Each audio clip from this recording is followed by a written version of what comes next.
The boardroom had never been so silent. 20 executives stared as Savannah Brooks burst through the doors, USB drive clutched in her hand like evidence at a crime scene.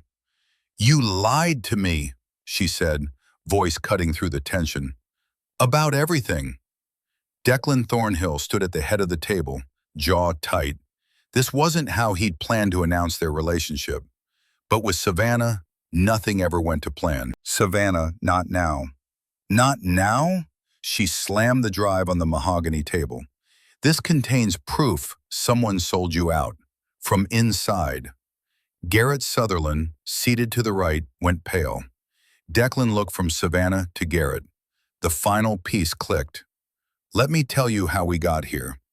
3 months earlier, March 4th, 2024, Declan Thornhill's office occupied the 40th floor of Willis Tower. At 5:45 a.m., he was already on his second coffee, reviewing a merger proposal worth $150 million. The problem: Tom Harrison, the Target CEO, was getting cold feet over rumors about company culture. Rumors from where? Declan dialed Harrison's number. "Tom, Declan Thornhill. Early, I know, but we need to talk." Harrison's voice was groggy. "Declan, the rumors aren't accurate. We're Fortune Top 50 for workplace culture. Retention at 94%. I'll send independent audits within 2 hours. It's not just, I know you're worried about your people. So am I. 0 layoffs post-merger. Benefits increase 15%. It's in writing." Silence. Harrison was considering. 24 hours to review," Declan said, "or I move to our backup target." "I'll review it." Declan hung up. Problem solved. Temporarily. A knock interrupted his thoughts. Colton Pierce, junior analyst, stood nervously in the doorway. "Mr. Thornhill, the Q1 report has a discrepancy. $340,000 don't match between accounting and sales." Declan froze. "How long?" 3 months, sir. Like someone's testing if anyone notices. "Send me everything. Encrypted. Tell no one." After Colton left, Declan stared at Chicago's skyline. Discrepancies, rumors, unstable merger. No such thing as coincidence. He checked his Rolex Submariner, his father's watch, worn every day since Robert Thornhill died in a workplace accident when Declan was 10. A machinist killed by a company cutting safety corners.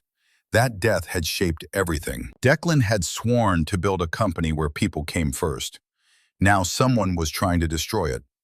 Beverly Hutchins, the cleaning supervisor, pushed her cart into the office. "Morning, Mr. Thornhill. Early as always." "Morning, Beverly. How's Lauren? Senior year, right?" Beverly smiled with pride. "Yes, sir. Applying to medical schools. Northwestern's her dream. Smart girl. Takes after her mother." He paused. "Beverly, have you heard any employee complaints lately? About culture, management, anything?" Her smile wavered. "Complaints about what? Anything unusual?" "No, sir. People are happy here." But her hesitation told a different story. Even Beverly, loyal for 12 years, was holding back. Someone was poisoning his company from within. At 6:30 a.m., an email arrived. Unknown sender. "Your company is under attack. From someone you trust. Watch who you leave alone with the books." Declan called IT security immediately. Across town, Lincoln Park apartment, Savannah Brooks inventoried her refrigerator. Milk, expired. 3 eggs, questionable cheese. Bank account, $1,247.83. Enough for rent. Not enough for food and student loans. 6 months freelancing. 14 articles published. Total income, $8,400. She needed stability. A real job. But not at any cost. Her phone rang. Griffin Kane, her best friend since Northwestern. "Sav, babe, you awake?" Barely. She poured instant coffee. "Got you an interview. Thornhill Enterprises. Communications director. 6 figures, full benefits." "Griffin, I'm investigative, not corporate PR."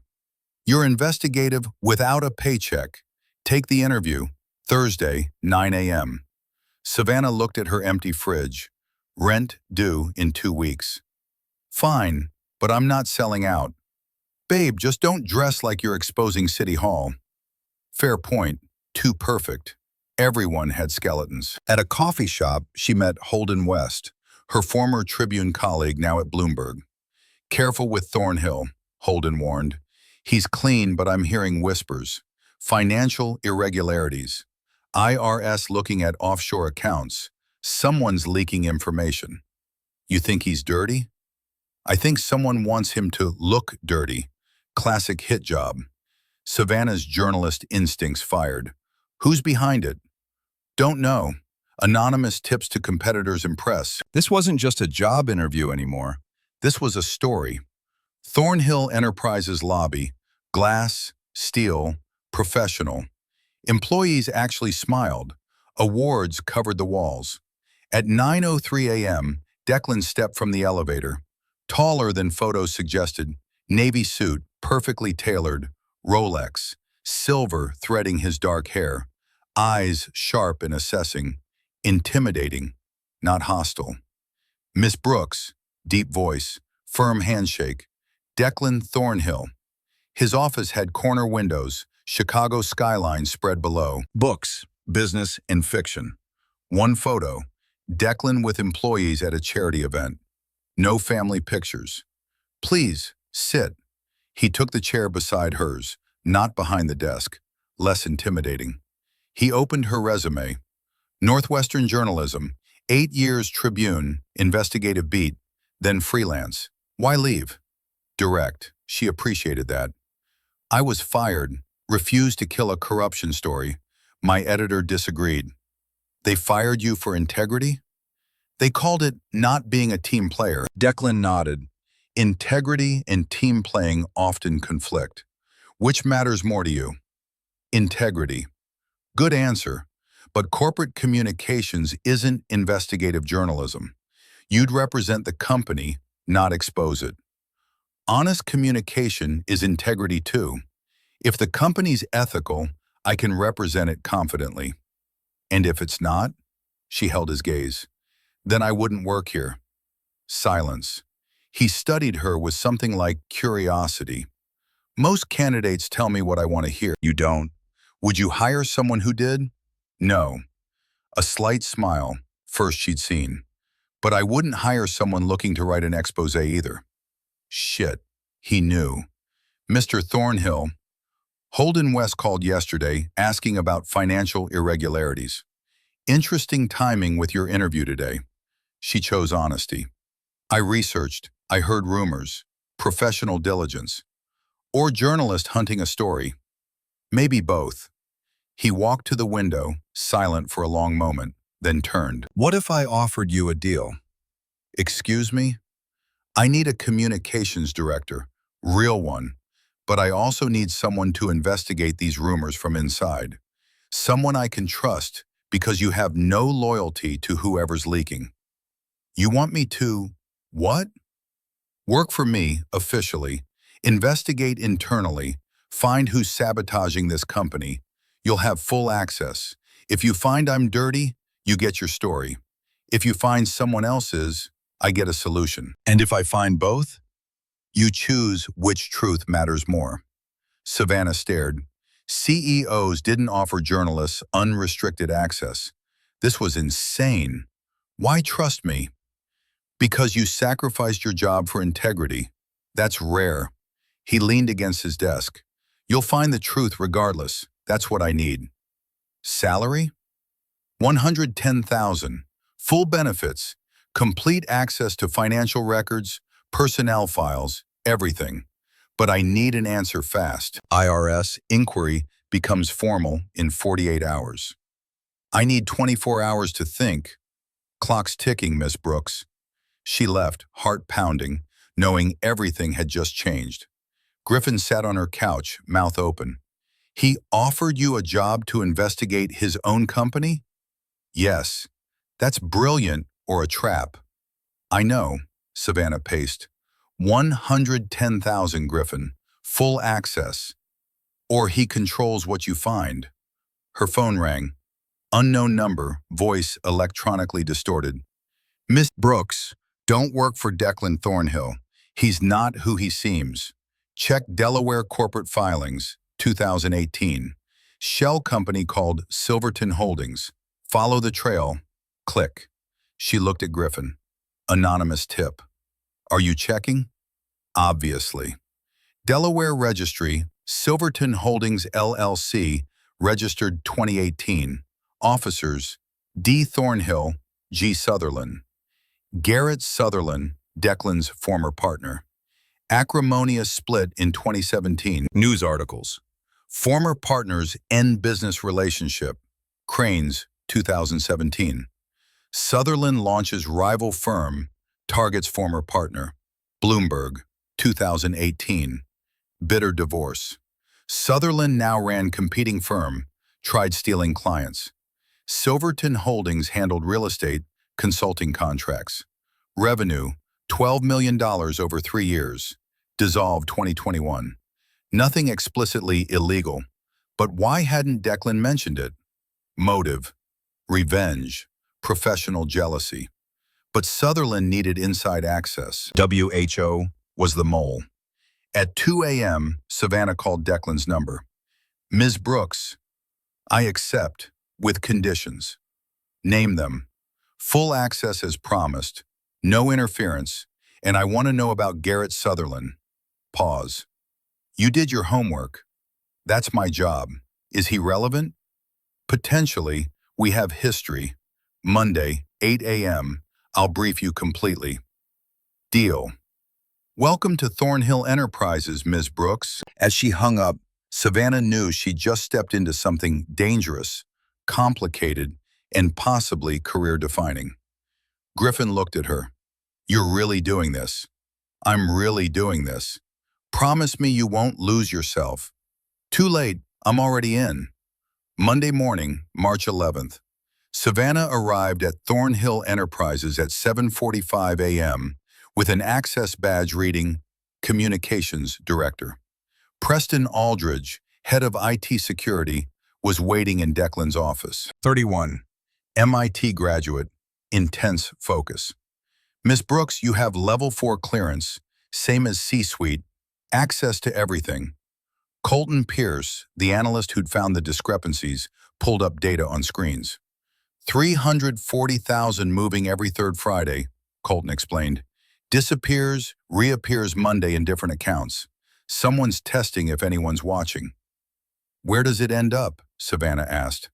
Offshore, Cayman Islands. Account registered under... Colton hesitated. My name, Declan finished. An account I never opened.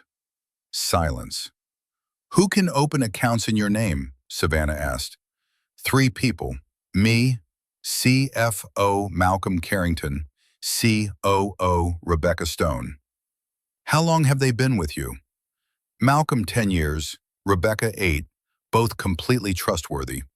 Savannah made notes. Trustworthy until they weren't. Preston added, whoever did this used a ghost device, laptop not registered to the company, MAC address spoofed. Inside help with outside expertise, Savannah concluded. Declan turned from the window. Garrett Sutherland has motive. 7 years trying to destroy me, but he needs someone inside. Then we find that person. Beverly Hutchins, break room, Wednesday afternoon. Beverly, have you noticed anyone working late who shouldn't be? Accessing offices they don't belong in? Beverly thought carefully. Mr. Carrington works late often, but he always works hard. There was someone else, though, 2 weeks ago. Young man, early 30s, blonde, nice suit. I saw him in Mr. Thornhill's office at 11 p.m. Thought he was security. Description? Tall, Caucasian, blonde hair. Very polite when I asked if he needed anything. No one on senior staff matched that description. Savannah noted, unknown male, late access, check security logs. Preston burst into Savannah's office. Found the burner laptop purchase. Best Buy, Oak Brook, 4 months ago. Cash. Security footage shows male matching Beverly's description. Baseball cap, face obscured. Not enough for ID? No, but I found something else. He pulled up screens. Someone installed a backdoor in our email system 6 months ago. They've been reading everything. Financial discussions, merger talks, personal emails. Whatever Declan knows, they know. Savannah felt ice in her stomach. Can you trace who installed it? Working on it. This is sophisticated, professional. Savannah stayed late working through files. Declan appeared with 2 actual coffees from a good downtown cafe. Peace offering, he said, setting one on her desk. For what? Dragging you into this mess. She took the coffee gratefully. I dragged myself in. Curiosity. He sat across from her. You've been here a week. Assessment? You weren't lying about company culture. Your employees genuinely like you. That's rare. But someone's working very hard to make you look corrupt. Offshore account, planted rumors, email backdoor. This is coordinated, professional. Garrett Sutherland. Probably, but he needs an inside person with access and technical skills. Tell me about your history with him. Declan was quiet, then stood and walked to her window. Garrett and I started the company together, 2009, after the recession. Complementary skills. He did sales, I did operations. Worked for 5 years. What happened? I discovered he was cutting corners, overbilling clients. Small amounts but consistent. When I confronted him, he said, everyone does it. I said, not us. He refused to stop. I bought him out. How much? $5 million based on 2014 valuation. He sued for more, settled for $7 million, paid just to make him leave. Since then, he's tried stealing clients, poaching employees, undercutting bids. Why the obsession? Because I proved you can succeed without cheating. We do $430 million a year. He does $40 million. That's not business rivalry. That's ego wound. Savannah studied him in the dim light. He looked exhausted, the weight of responsibility etched in his features. Do you regret buying him out? No, I regret not doing it sooner. He paused. Garrett was my friend once. The betrayal, finding out he'd defraud clients, hurt more than the lawsuit. First truly personal thing he'd shared. The dynamics shifted from employer-employee toward partnership. We'll find who's helping him, Savannah said quietly. Declan met her eyes. Why believe me? You barely know me. I don't believe you yet. I believe evidence. And evidence says you're being set up. If evidence changes, then I write the story, but I'll be fair. He nodded. That's all I ask. The moment stretched, weighted with possibility. You want real coffee? Declan asked. Not office garbage? She laughed. Somewhere open at 9 p.m.? I know a place. Cracked vinyl booth. Decent coffee. They looked less like CEO and employee, more like 2 people solving a problem. Why consulting? Savannah asked. Declan was quiet before answering. My father was a machinist. Died when I was 10. Workplace accident from a company cutting safety corners. They blamed him. My mother fought but couldn't afford good lawyers. We lost everything. I'm sorry.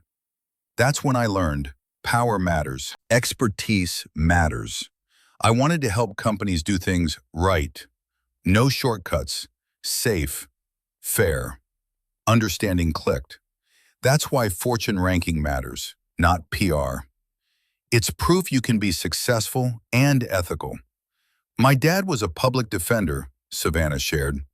Died of a heart attack from overwork when I was in college. Before he died, he said truth is the only weapon that never runs out of ammunition, as long as you're willing to use it. Tribune fired you for using it, for refusing to stop using it. There's a difference. Declan smiled genuinely. So we're both stubborn idealists with dead fathers and pathological commitment to doing right. Apparently, their eyes met. Recognition, not just attraction, though that was there. The rarer thing, mutual respect. As they left, Savannah noticed a dark sedan across the street. Same one outside her apartment that morning. She filed it away. Malcolm Carrington appeared at 6 a.m., pale, hands shaking. Savannah was already there reviewing reports. "Malcolm?" Declan stood. "What's wrong?" Malcolm's phone trembled as he showed them photos. They threatened Isabel, my daughter, photos at school, soccer practice. Note says, "Cooperate or accidents happen." The room went cold. "Who?" Declan's voice was deadly quiet. "Man named Clayton Briggs. Said he was security consultant. Approached me 3 months ago. Innocent questions at first. Then showed the photos." "What did they want?" Malcolm pulled out documents. "Approve Clayton's security access. Give him your signature samples. Don't question offshore account setup." "You let him frame me?" "I didn't know. He said it was tax legal strategy you'd requested. I'm CFO. I trusted documentation. By the time I realized I was too deep." Savannah stepped forward. "Malcolm, proof of threats? Photos? Messages?" He handed over his phone. "Screenshots, messages, photos of Isabel, everything." Preston grabbed it. "I'll extract this. Evidence." Declan's jaw was rigid, fighting between anger and understanding. Finally, no resignation. "Sir, you work with police, full cooperation, testify against Sutherland, and we protect Isabel. Security detail, safe house if needed. She's innocent." "Declan, I don't deserve. Your daughter does. And this company needs you to navigate this mess, with complete transparency now." Malcolm broke down, relief and shame. Savannah watched Declan. Power with mercy. This was real leadership. Preston interrupted. "Clayton Briggs just lawyered up. His attorney is Garrett Sutherland's personal lawyer." Pieces clicking into place. Clayton Briggs, real name Clayton Mercer, arrested fleeing to Canada. Security footage showed him in the server room at 2 a.m., downloading files. Confrontation. Fight. Declan's ribs bruised. Savannah swung a fire extinguisher, missed, but intent counted. Police arrived. Clayton in handcuffs. Aftermath. 3 a.m., Declan's office. "You okay?" he asked as paramedic checked his ribs. "Should ask you that. Not my proudest moment, but instinct. You protected your company, your people. That's who you are." He looked at her, really looked. "You protected me." Fire extinguisher swing was impressive. "I missed." Intent mattered. Paramedic left. Police had statements. They were alone. "Clayton mentioned us," Savannah said carefully. "A relationship. If press picks that up, conflict of interest questions. Let them. You investigated before any relationship existed. But if I write this story, people will question objectivity. Then wait until everything's resolved. Then write it. I won't stop you." Trust building. Fragile, but real. "Okay, but when I write everything. Wouldn't want it any other way." Eye contact held. Air charged. Malcolm appeared, breaking the moment. "Police want to interview me. Declan, thank you. For Isabel." After Malcolm left, silence. "Get rest," Savannah finally said. "Tomorrow's brutal." "Tomorrow?" "Board meeting. They'll want answers." Declan closed his eyes, exhausted. "I'll be ready." 20 board members, 15 shareholders. Tension thick. Dorothea Whitmore, chairwoman, called order. "Proposal, interim CEO, while Declan Thornhill takes 6-month paid leave. Reasoning, stabilize post-scandal." Robert Hayes, major shareholder. "This isn't about competence, it's optics. We need fresh start." Declan stood, composed despite visible bruises. "What does fresh start mean when we're posting records? Revenue up 22%, retention 94%, client satisfaction highest ever." "Good numbers don't matter if reputation damaged," Hayes countered. "Sutherland lawsuit will be dismissed. Prosecutors confirmed. Evidence overwhelming." Dorothea. Declan, no one doubts integrity, but board protects shareholder value. Perception affects stock. Malcolm stood from audience. Permission to speak? Dorothea nodded. I was compromised, threatened, made mistakes under duress. Declan could have fired me, justified, legal, clean. He didn't. Chose protection over punishment. That's leadership. Rebecca Stone stood. I've worked under 4 CEOs. Declan's the best. Demanding but fair. People believe in him. Colton Pierce. 3 months ago I was nobody. Mr. Thornhill promoted me, invested in me. That's not CEO who only cares about numbers. Security breach happened on my watch. Declan could have blamed me. Instead funded complete overhaul and trusted me to lead it. Beverly Hutchins, nervous but resolute. I'm just cleaning staff, but Mr. Thornhill knows my daughter's name, asks about medical school, remembers my birthday. 12 years never treated me invisible. That matters. Murmurs, board members shifting. The door opened. Savannah Brooks walked to the front. Ms. Brooks? Dorothea looked surprised.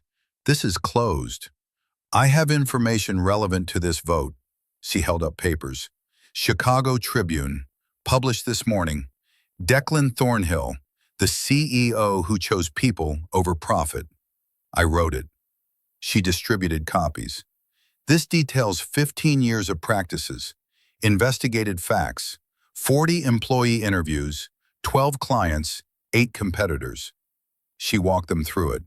Employee turnover far below industry average, benefits above market, mental health support, education funding, client retention 91% versus industry 68%. Most interesting, Declan personally donated $2.3 million to Chicago job training programs. Anonymously, I verified tax records. Hayes leaned forward. Why trust your objectivity? You work for Thornhill. I did. Past tense. I accepted Tribune's senior investigative reporter 2 weeks ago. This article was independently verified by editors with no Thornhill connection. She paused, making eye contact with each board member. Declan Thornhill isn't perfect. He's demanding, blunt, makes people uncomfortable. But he built this company on integrity most corporations pretend to have. Garrett Sutherland targeted 3 other competitors before Thornhill. All settled quietly. Declan was the only one who fought back because he refused to let employees take the fall. She placed the final copy on Dorothea's desk. Vote with facts, not fear. Savannah returned to her seat. Declan's eyes followed, grateful. Discussion. 30 minutes of debate. Dorothea called the vote. All in favor of interim CEO? 4 hands. Opposed? 16 hands. Motion fails. Declan Thornhill remains CEO, full authority. Applause from employees. Declan nodded professionally, relief evident.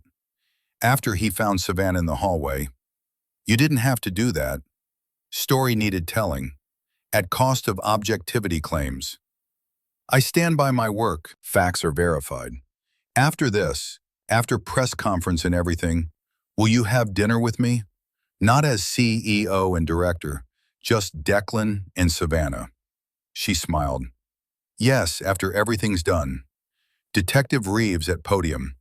8:47 p.m. yesterday, we arrested Garrett Sutherland. Charges: corporate espionage, fraud, conspiracy, forgery. Evidence shows orchestrated campaign to sabotage Thornhill Enterprises. Is Declan Thornhill implicated? Mr. Thornhill was the victim, fully cleared. Offshore account created fraudulently. Digital forensics and witness testimony confirm. After Declan waited outside, how do you feel? Vindicated, exhausted, grateful.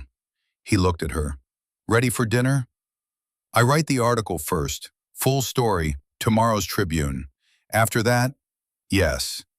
Comprehensive, devastating, meticulously sourced.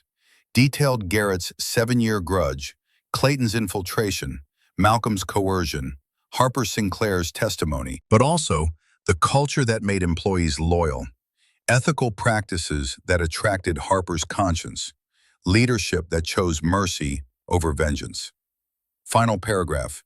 In an industry where ethical business is dismissed as naive, Declan Thornhill proved otherwise. Garrett Sutherland's attempt failed not because Thornhill had better lawyers, but because the foundation was too solid. Integrity, it turns out, is more than corporate slogan. Sometimes it's a fortress. Viral within hours. Author bio. Savannah Brooks is senior investigative reporter at Chicago Tribune. She previously worked for Thornhill Enterprises as communications director during investigation.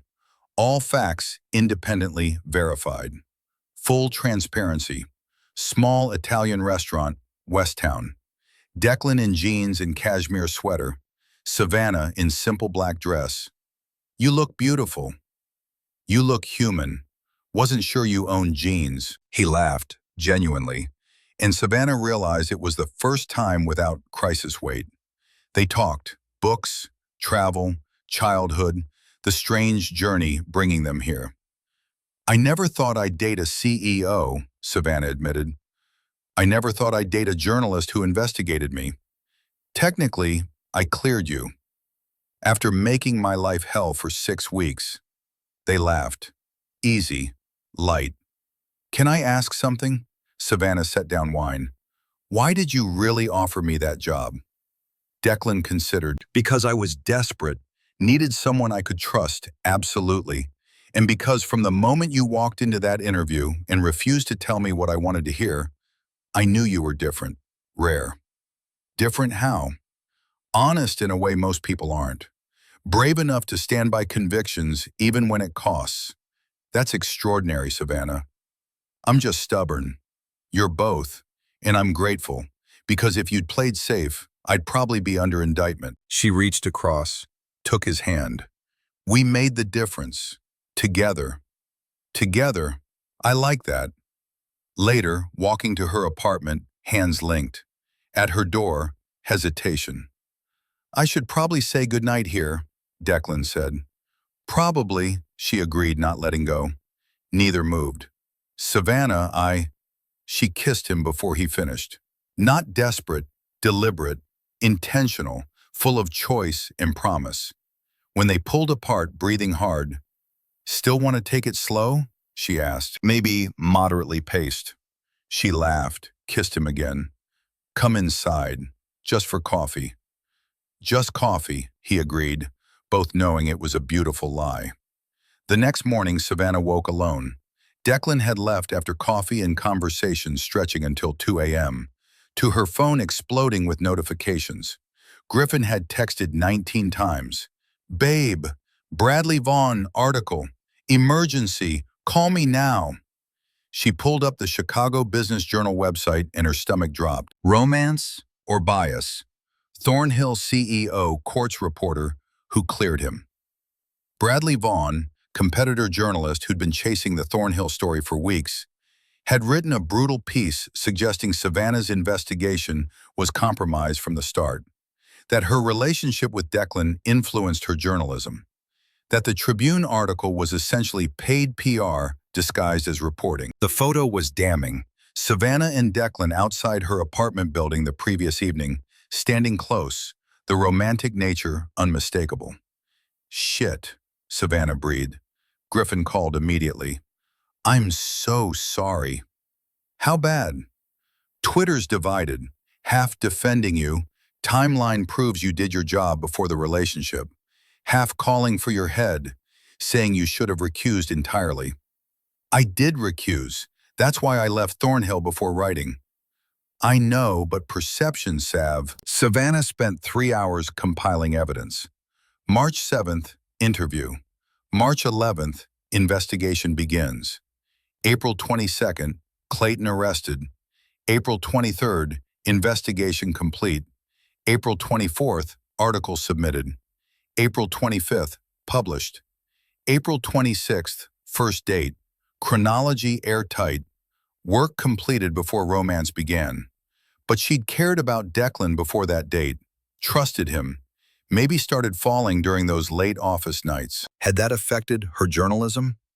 Her Tribune editor, Marcus DeVille, called, "Savannah, we need to talk." I know, Vaughn's piece, is getting traction. Not with me, I stand by your work. Fact-checking was rigorous, but optics are terrible.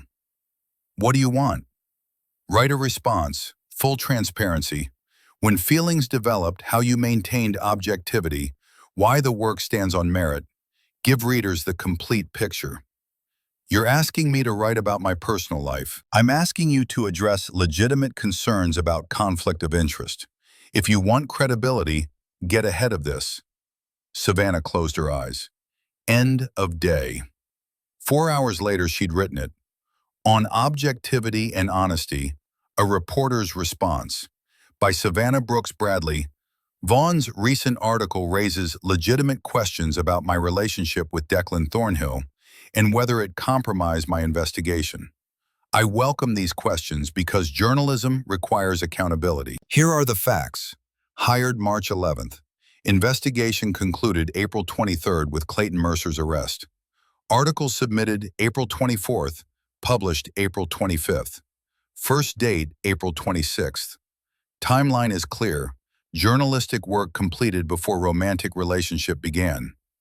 But Vaughn's question goes deeper. Did my feelings influence my reporting? Honest answer, I don't know. I conducted investigation with rigor I bring to all work. 43 interviews, thousands of documents reviewed. Tribune editors independently verified every fact. I presented evidence contradicting Thornhill's interests when it existed. But at some point during those 6 weeks, I started to respect Declan Thornhill, to trust him, to believe in what he was building. Did those feelings make me less objective? Or did they give me insight an arm's-length investigation might have missed? I believe the latter. But readers will judge. Moving forward, I've recused myself from future Thornhill Enterprises coverage. Other Tribune reporters will handle that beat.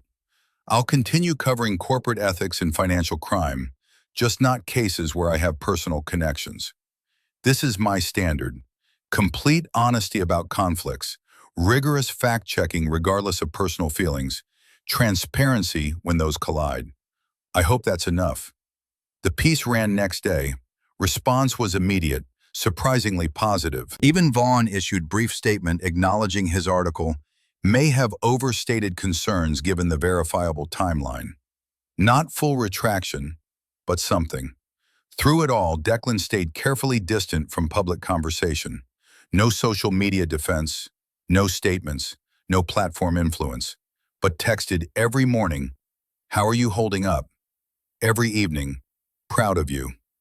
Late one night, "This too shall pass. We'll still be us on the other side." Exactly what Savannah needed, support without interference.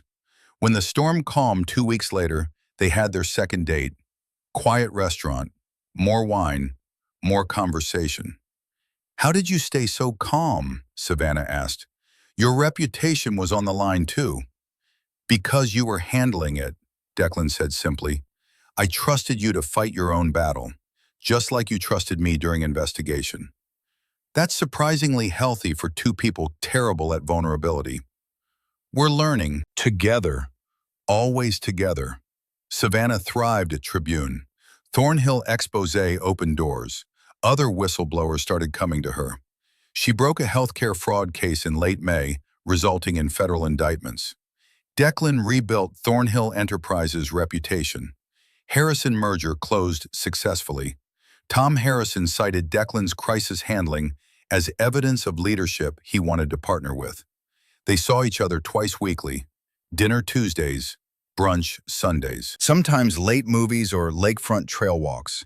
Intentionally slow, deliberately careful. Building something lasting meant not rushing the foundation. But 6 weeks into dating, something shifted. Sunday morning, mid-June, Savannah's apartment, tangled on her couch with coffee and newspapers. "Move in with me," Declan said suddenly. Savannah looked up from the crossword. "What?" "Move in. My place or get somewhere together. I don't care. I just want to wake up next to you more than twice a week. Declan, we've been dating 6 weeks. We've known each other 4 months, been through federal investigation, corporate espionage, public scrutiny. I think we can handle sharing a bathroom. She set down coffee. This is fast. This is honest. I love you, Savannah. Probably loved you since you covered my desk in silver paper clips. I'm 42, not interested in playing safe anymore. Her breath caught. You love me? Is that a surprise? She thought about late-night conversations, shared takeout, the way he looked at her. No, not really. Do you love me? Savannah could have deflected, protected herself. Instead, yes, I love you, even though you're impossible and work too much and have terrible taste in movies. Declan grinned. So move in. One condition. Name it. We get a place together. Not yours, not mine, ours. Fresh start. Deal. They found West Loop apartment 2 weeks later. 2 bedrooms, huge windows, space for Savannah's books and Declan's vinyl. Moved in July 4th weekend with Griffin directing furniture and Beverly bringing brownies. It felt right, easy, natural, home. Living together meant new complications. Savannah worked odd hours, sometimes disappearing for days chasing leads. Declan brought work home, turning dining table into impromptu office. Their first real fight came 3 weeks after moving in. You promised you'd be home for dinner, Savannah said, frustration clear. Got stuck in client meeting, I texted. At 7:55, when you were supposed to be here at 7:30. Savannah, I run a company. Things come up. And I have a career too. I scheduled around this dinner. Left an interview early. I didn't ask you to. That's not the point. They stared across the kitchen, tension thick. Finally, Declan said quietly, You're right. Should have called earlier. Should have rescheduled the client. I'm sorry. Savannah deflated. I'm sorry too, for snapping. I just miss you when you're not here. I miss you too. That's why I rushed home instead of staying to finish. They met in the kitchen middle, holding each other. Learning love isn't about never fighting. It's about fighting fair and repairing damage. Black tie ceremony at Drake Hotel. Declan insisted on coming despite discomfort at formal events. You don't have to, Savannah said as he adjusted his bow tie for the 3rd time. I want to. I'm proud of you. You'll be bored. I'll watch the woman I love win an award for kicking corporate ass. How could I be bored? When they called her name, Savannah felt Declan's hand squeeze hers before she stood. Looking out at the audience, she saw colleagues, sources, other journalists. And in the back, standing because seats were full, was Declan, grinning like she'd won the Pulitzer. Thank you, she said. This award represents work that taught me something. Truth is worth fighting for. But so are people you love. And sometimes, if you're very lucky, you find someone who believes in both. She wasn't looking at the audience. She was looking at Declan. Competitor launched aggressive campaign to poach Thornhill's top talent. Signing bonuses, inflated salaries. 3 senior consultants accepted within a week. Declan was devastated, not about money, about betrayal. These were people he'd mentored. Savannah found him at midnight, staring at resignation letters. Talk to me. I gave them everything. Growth opportunities, fair compensation, respect. They left for 15% more and a signing bonus. People make choices for complicated reasons. I thought I'd built something worth staying for. She took the letters, set them aside. You did. 3 left. How many stayed? 397. Exactly. 3 decided money mattered most. 397 decided culture and values mattered more. That's 99% retention. That's extraordinary. Declan was quiet. Then, how do you always know what to say?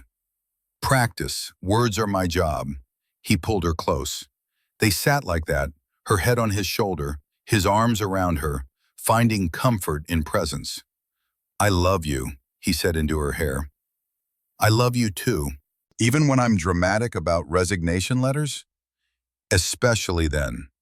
Malcolm appeared at their apartment Sunday morning, pale and shaken.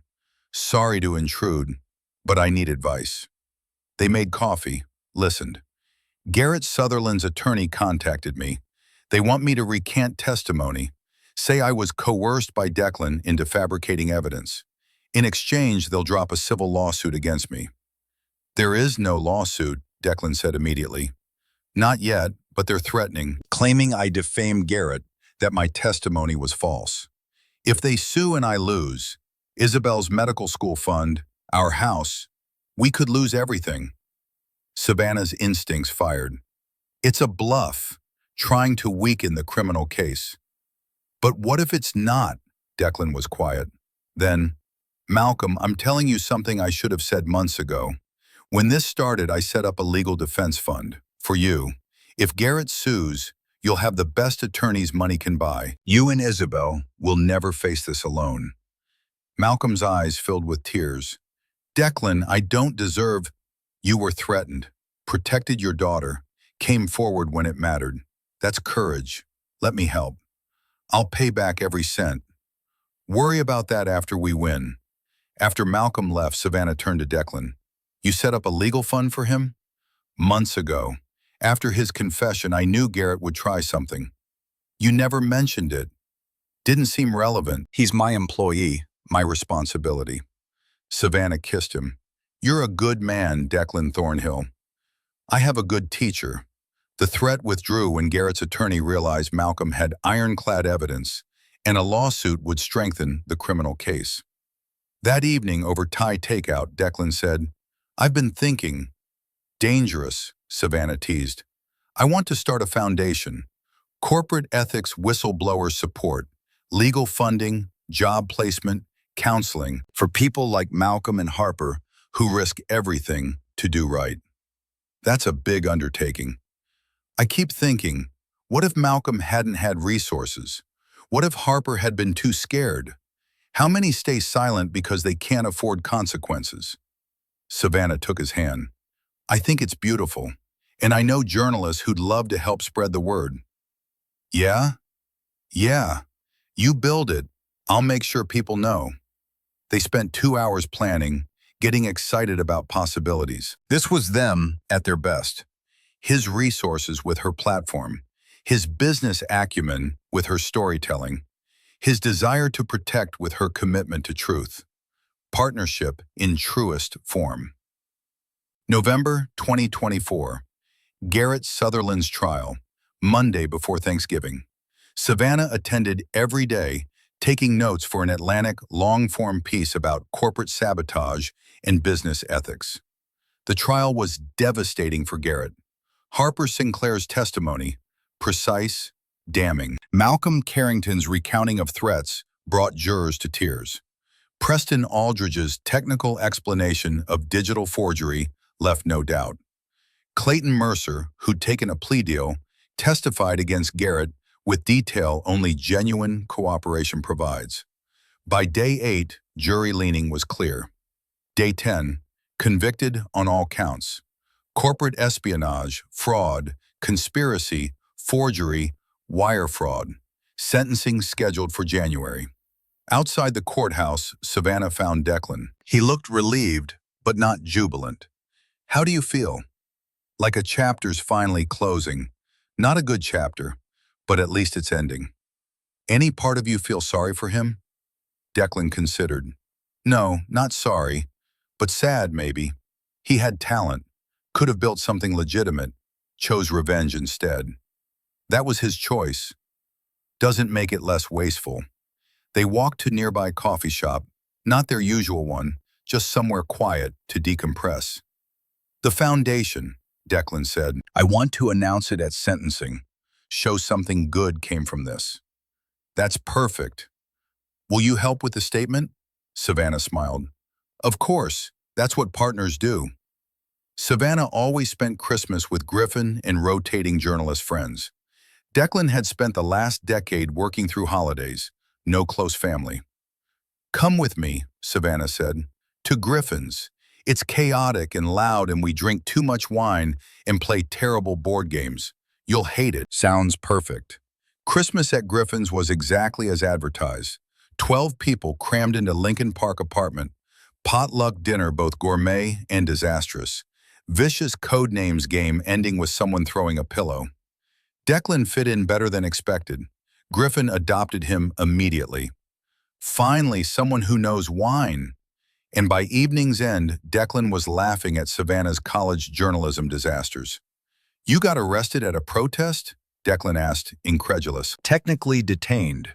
And good cause." She chained herself to the dean's office demanding university financial transparency, Griffin supplied. Very on brand. "I'm sensing a pattern," Declan said, looking at Savannah with affection. "You've always been like this." "Like what?" "Fearless, stubborn, unwilling to back down." "Is that a compliment?" "Observation. Also compliment." Later, walking home through snowy Chicago streets, Declan said, "Thank you." "For what?" "For including me, sharing your people, making me part of your life." Savannah stopped, turned to face him. Snow fell softly, catching in his hair, streetlights making everything magical. "Declan, you're not part of my life. You're the center of it." He kissed her then, middle of the sidewalk, snow swirling, and Savannah felt certainty she'd never felt before. This was it. This was home. Garrett Sutherland sentenced to 8 years federal prison plus $5 million restitution. At sentencing, he read a brief statement. "I let bitterness consume me. Built my professional life around destroying someone who'd simply refused to compromise ethics. Declan Thornhill won because he had character I lacked. I accept consequences." Not an apology, but acknowledgement. After sentencing, Declan held press conference announcing the Whistleblower Protection Foundation, funded with $10 million endowment. Savannah watched from press section, officially there as Atlantic reporter, personally there to witness another moment in their shared story. This foundation exists because people like Harper Sinclair and Malcolm Carrington took enormous risks to expose wrongdoing, Declan said. They shouldn't face those consequences alone. No one should. The foundation would provide legal support, job placement, counseling for corporate whistleblowers. Reporters surrounded Savannah after, asking for comment. "Declan Thornhill practices what he preaches," she said simply. "This foundation proves business success and ethical integrity aren't mutually exclusive. They're complementary." One reporter pushed, "Your relationship with Thornhill, does that compromise your perspective?" Savannah didn't hesitate. "I'm not covering this story. Other journalists are. I'm offering context as someone who witnessed these events firsthand. If you want objectivity about the foundation, talk to independent board members. If you want my personal opinion, I think it's one of the best things to happen to corporate ethics in years." Both claimed to hate it, but secretly enjoyed. Declan took Savannah to Art Institute, private after-hours tour he'd somehow arranged. They wandered empty galleries, talking about art they didn't understand, making up stories about painting people. They ended up before Nighthawks, the Hopper painting capturing loneliness and connection simultaneously. "This is us," Savannah said quietly. "Lonely people in a diner? People finding each other despite isolation, making connection despite barriers." Declan pulled her close. "We're not lonely anymore." "No, we're not." That night at their apartment, Declan gave her the promise ring, silver band with truth and trust engraved inside.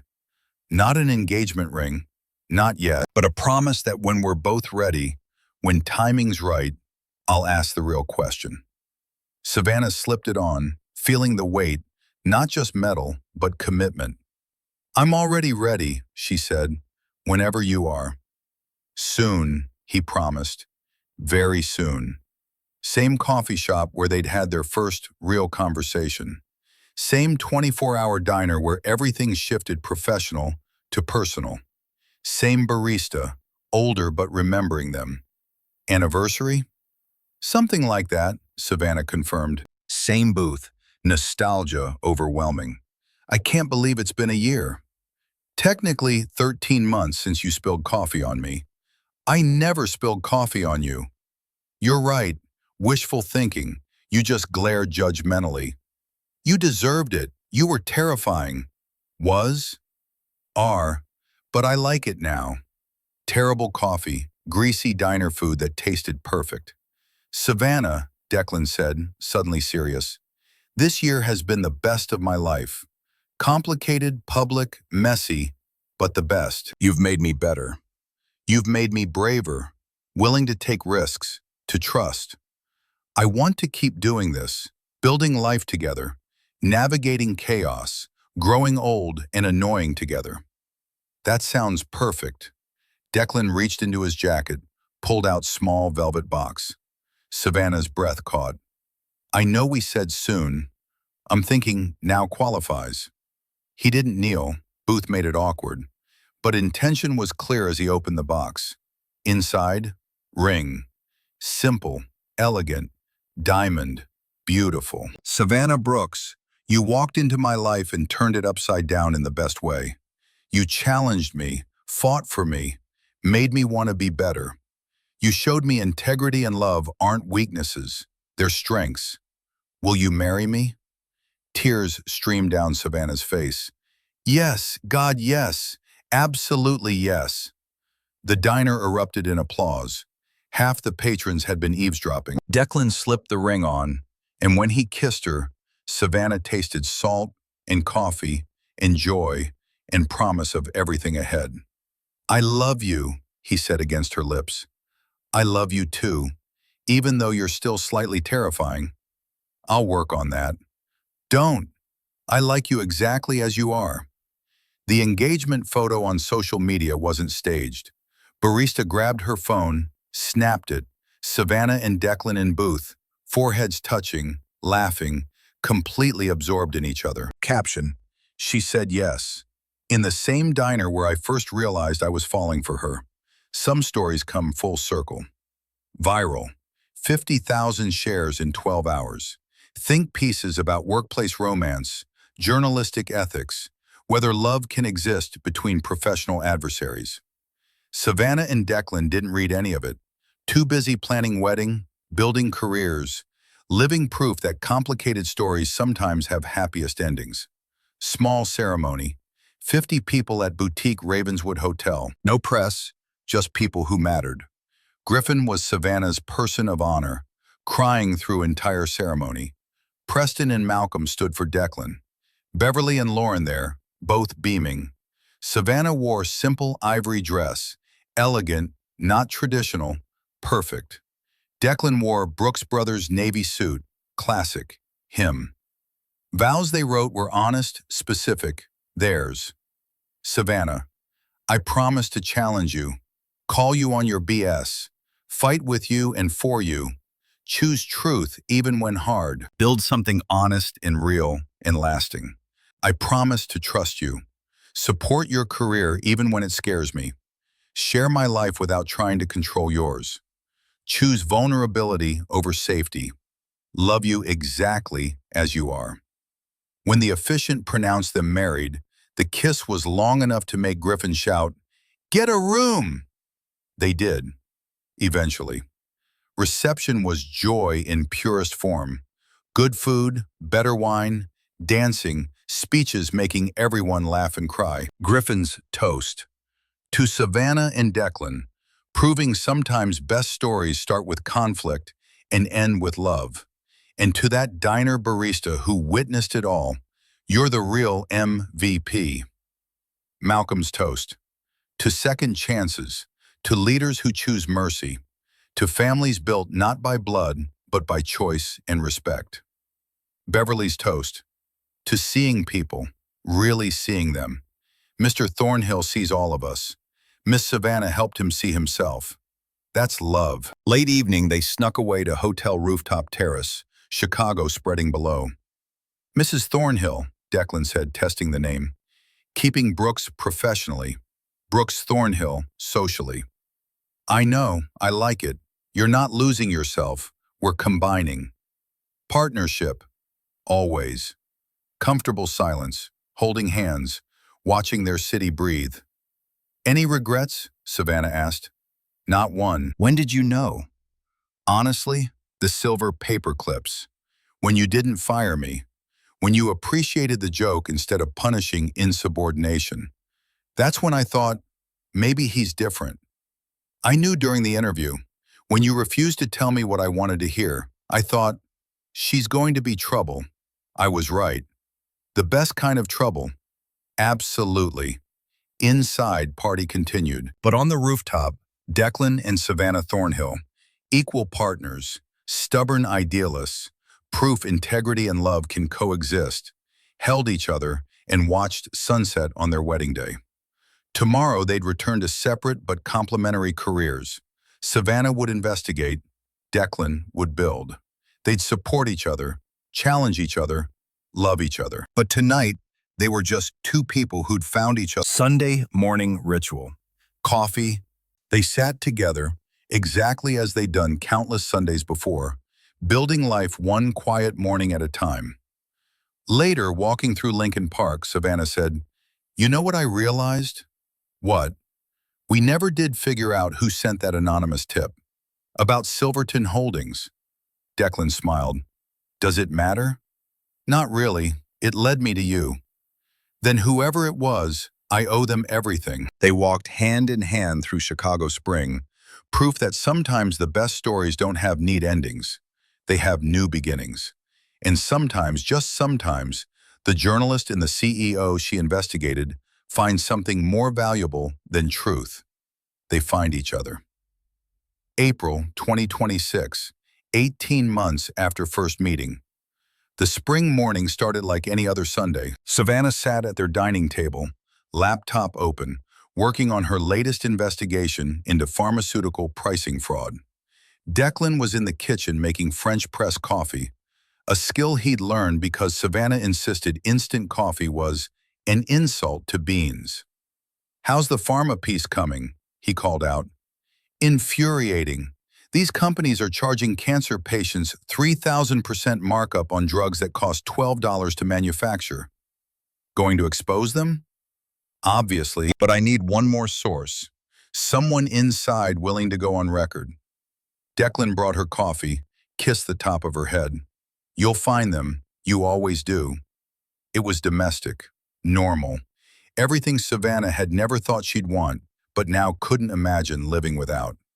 Her phone rang. Unknown number. "Savannah Brooks." "Ms. Brooks, my name is Dr. Rachel Winters. I'm a research scientist at Meridian Pharmaceuticals. I think we need to talk." Savannah grabbed her notebook. "I'm listening." "Not on the phone. Can you meet me? Today?" "Where and when?" "Lincoln Park Zoo, 2 p.m. I'll be at the penguin exhibit wearing a red jacket." Click. Savannah looked at Declan. "I have to go meet a source." "On a Sunday?" "Whistleblowers don't keep business hours." He smiled. "Be careful and text me when you're done." "Always." She kissed him goodbye, grabbed her bag, and headed out, not knowing this meeting would change everything. Dr. Rachel Winters was mid-40s, nervous energy radiating from her like heat. She kept glancing around as if expecting someone to jump out from behind the penguin enclosure. "Thank you for coming," Rachel said quietly. "What do you have for me?" Rachel handed over a flash drive. Everything. Internal documents showing Meridian deliberately suppressed research, proving a cheaper alternative to our cancer drug works just as well.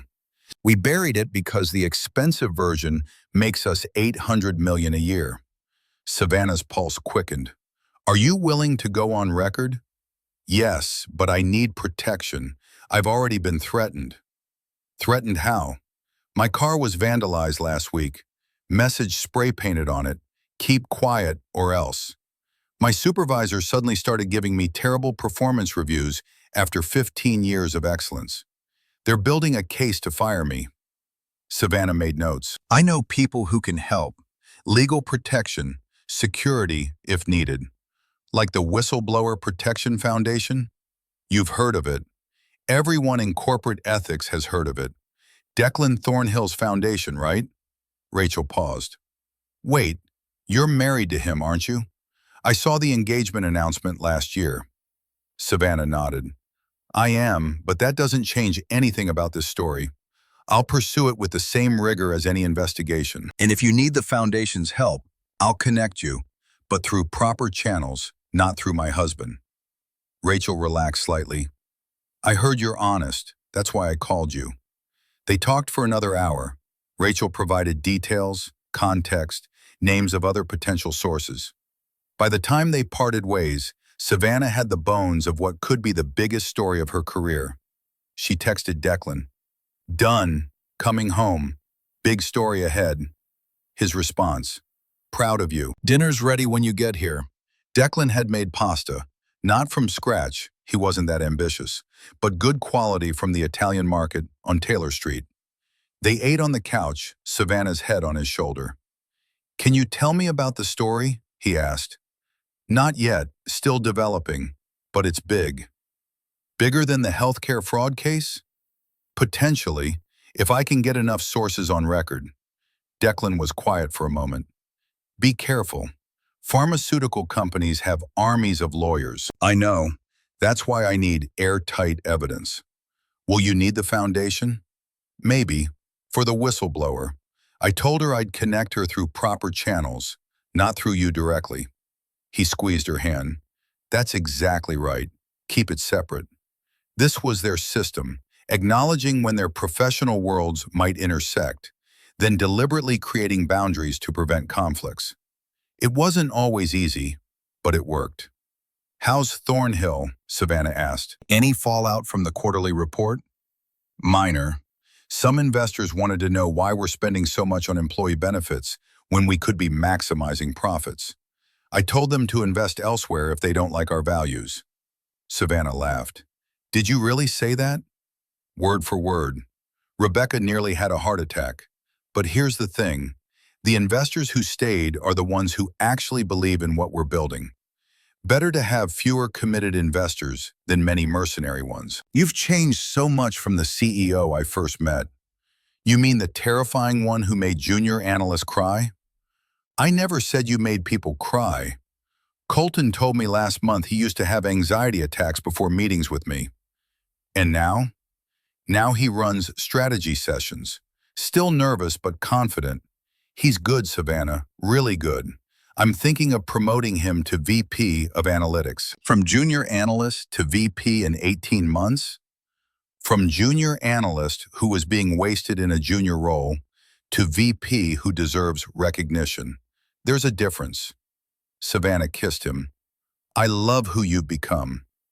I love who I've always been around you. You make me want to be better." "That's not me. That's you choosing growth." "Then I love that you inspired me to make that choice." They fell asleep on the couch, tangled together, TV still playing something neither was watching. It was the kind of boring, beautiful domestic moment that Savannah treasured more than any award or byline. Savannah spent the next month chasing the pharmaceutical story. She found 3 more scientists willing to talk. She obtained internal emails. She had financial documents showing exactly how much Meridian made by suppressing the cheaper alternative. But she needed one more thing: proof that executives knew about the suppression and actively ordered it. That's when Dr. Rachel Winters called again.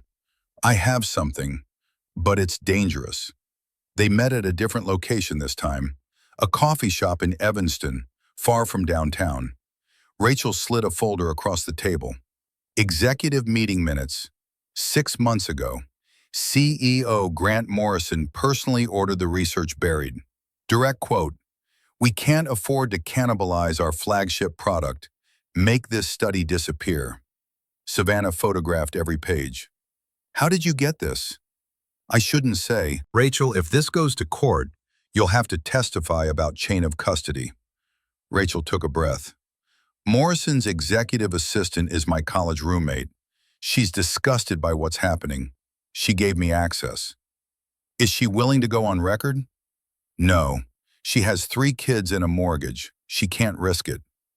"Then I can't use these documents. Without a willing source to authenticate them, They're inadmissible as evidence and unusable as journalism. Rachel looked devastated. So all of this is for nothing? Not nothing. It points me in the right direction. I'll find another way to get this information. Legal way. Ethical way. How? Savannah thought for a moment. Does Meridian have an investor relations department? Of course. Then they have to disclose certain information to shareholders. And if they've been lying to shareholders about the profitability of this drug, that's securities fraud. That gets the SEC involved. Rachel's eyes widened. You're going to get the government to investigate? I'm going to give the government enough evidence that they have no choice but to investigate. While Savannah pursued her investigation, Declan faced his own challenges. The Whistleblower Protection Foundation had grown faster than anyone anticipated. In 14 months, they'd helped 63 whistleblowers from companies across the country. The success brought attention, good and bad. A Fortune magazine reporter wanted to do a profile on Declan and the foundation. The publicity would be valuable, but it also meant opening up about his past, his motivations, the Garrett Sutherland case. Declan called Savannah from his office. I need advice. Shoot. Fortune wants to profile me and the foundation. Deep dive, personal history, everything. That's great exposure. It means talking about my father's death, about growing up, about the Garrett case. I don't know if I'm ready to put all of that out there. Savannah was quiet for a moment. What would you tell a client in this situation? That vulnerability builds trust. That showing the human side of leadership is valuable. So I'm a hypocrite who gives advice I don't want to take, she laughed. No, you're a person who's scared of being vulnerable in public. That's normal. But Declan, your story is powerful. The foundation exists because of what happened to your father. People should know that. What if they think I'm exploiting his death for good PR? Then there's cynics who wouldn't trust you anyway. The people who matter, the whistleblowers you're helping, the employees who believe in you, they'll understand. He exhaled. You're right. I usually am. Humble too. One of my best qualities. After they hung up, Declan sat alone in his office, looking at the photograph on his shelf, the only one he kept. Himself at age 10, standing next to his father Robert at a factory open house, both wearing hard hats, both smiling. His father had been so proud of that job, had believed the company valued him, would keep him safe. The company had failed him.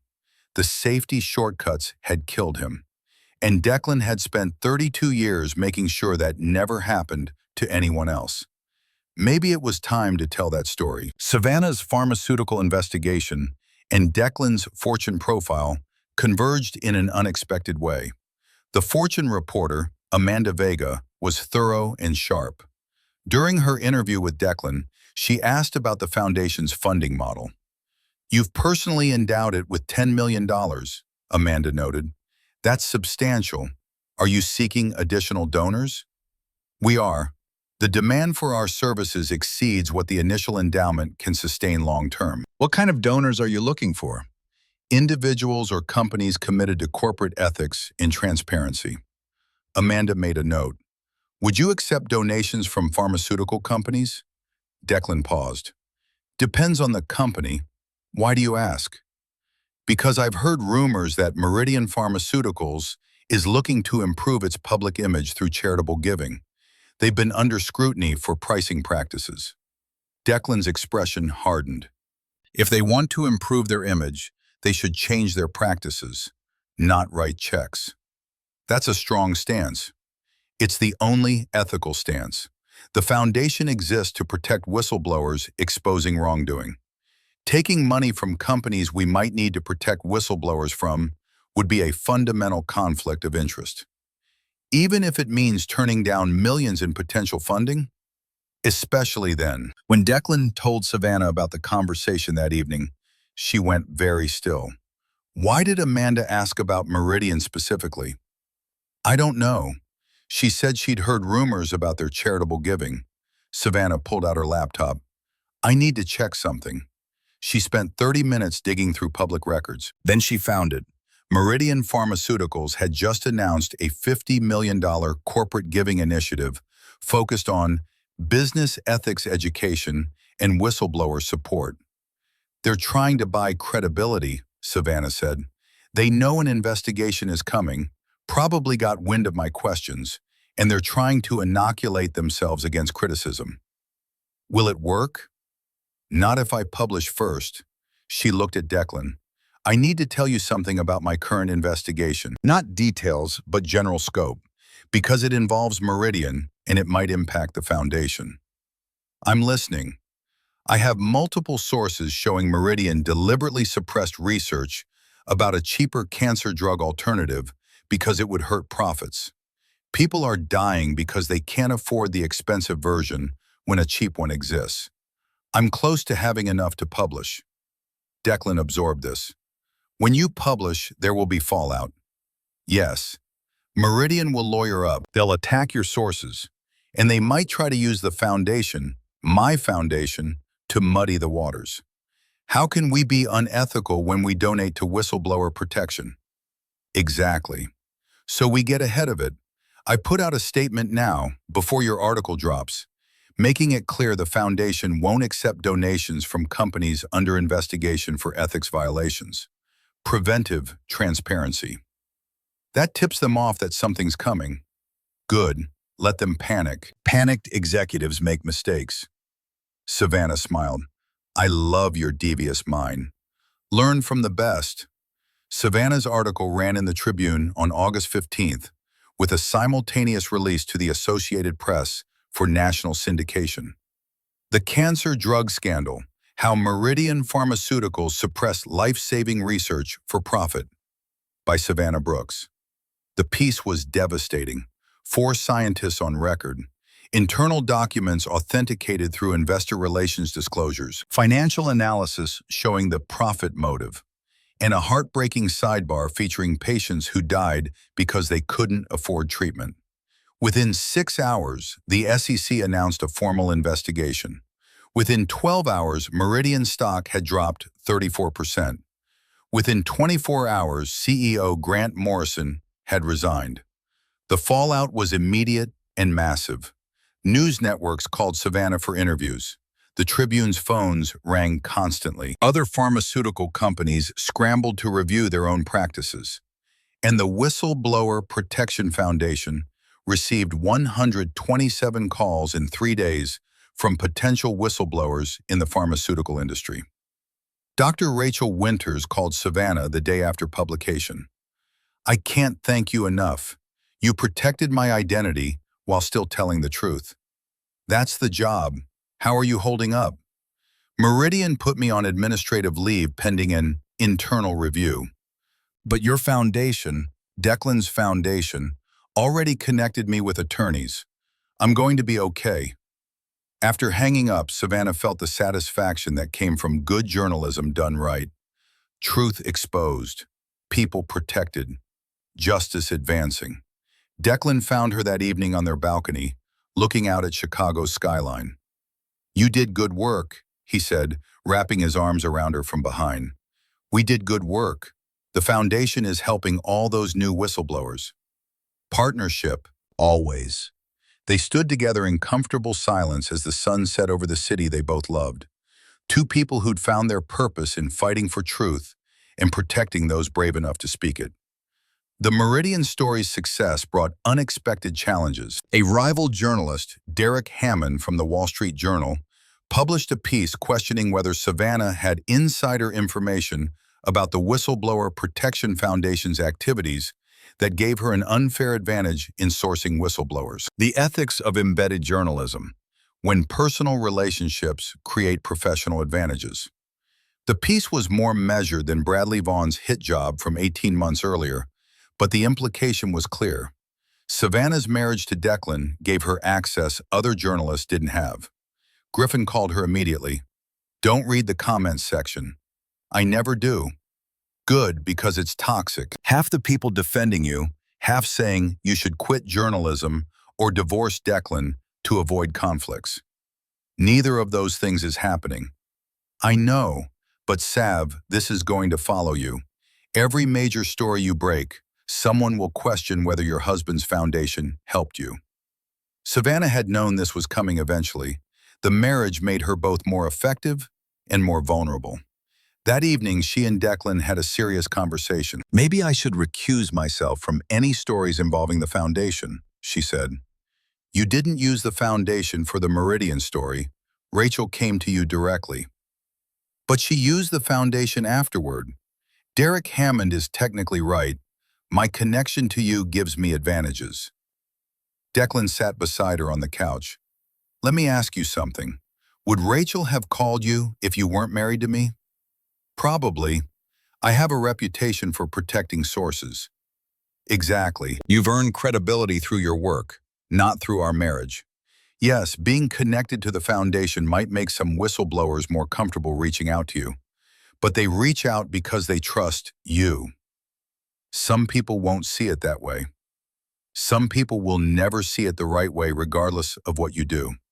You can't live your life trying to satisfy critics who've already decided you're compromised. So what do I do? What you've always done, maintain boundaries, disclose conflicts when they exist, do rigorous work, and let the quality speak for itself. Savannah leaned against him. When did you get so wise? Around the time I married a journalist who wouldn't let me get away with bullshit. October 2026. The decision. After weeks of consideration, Savannah wrote a response to Derek Hammond's piece.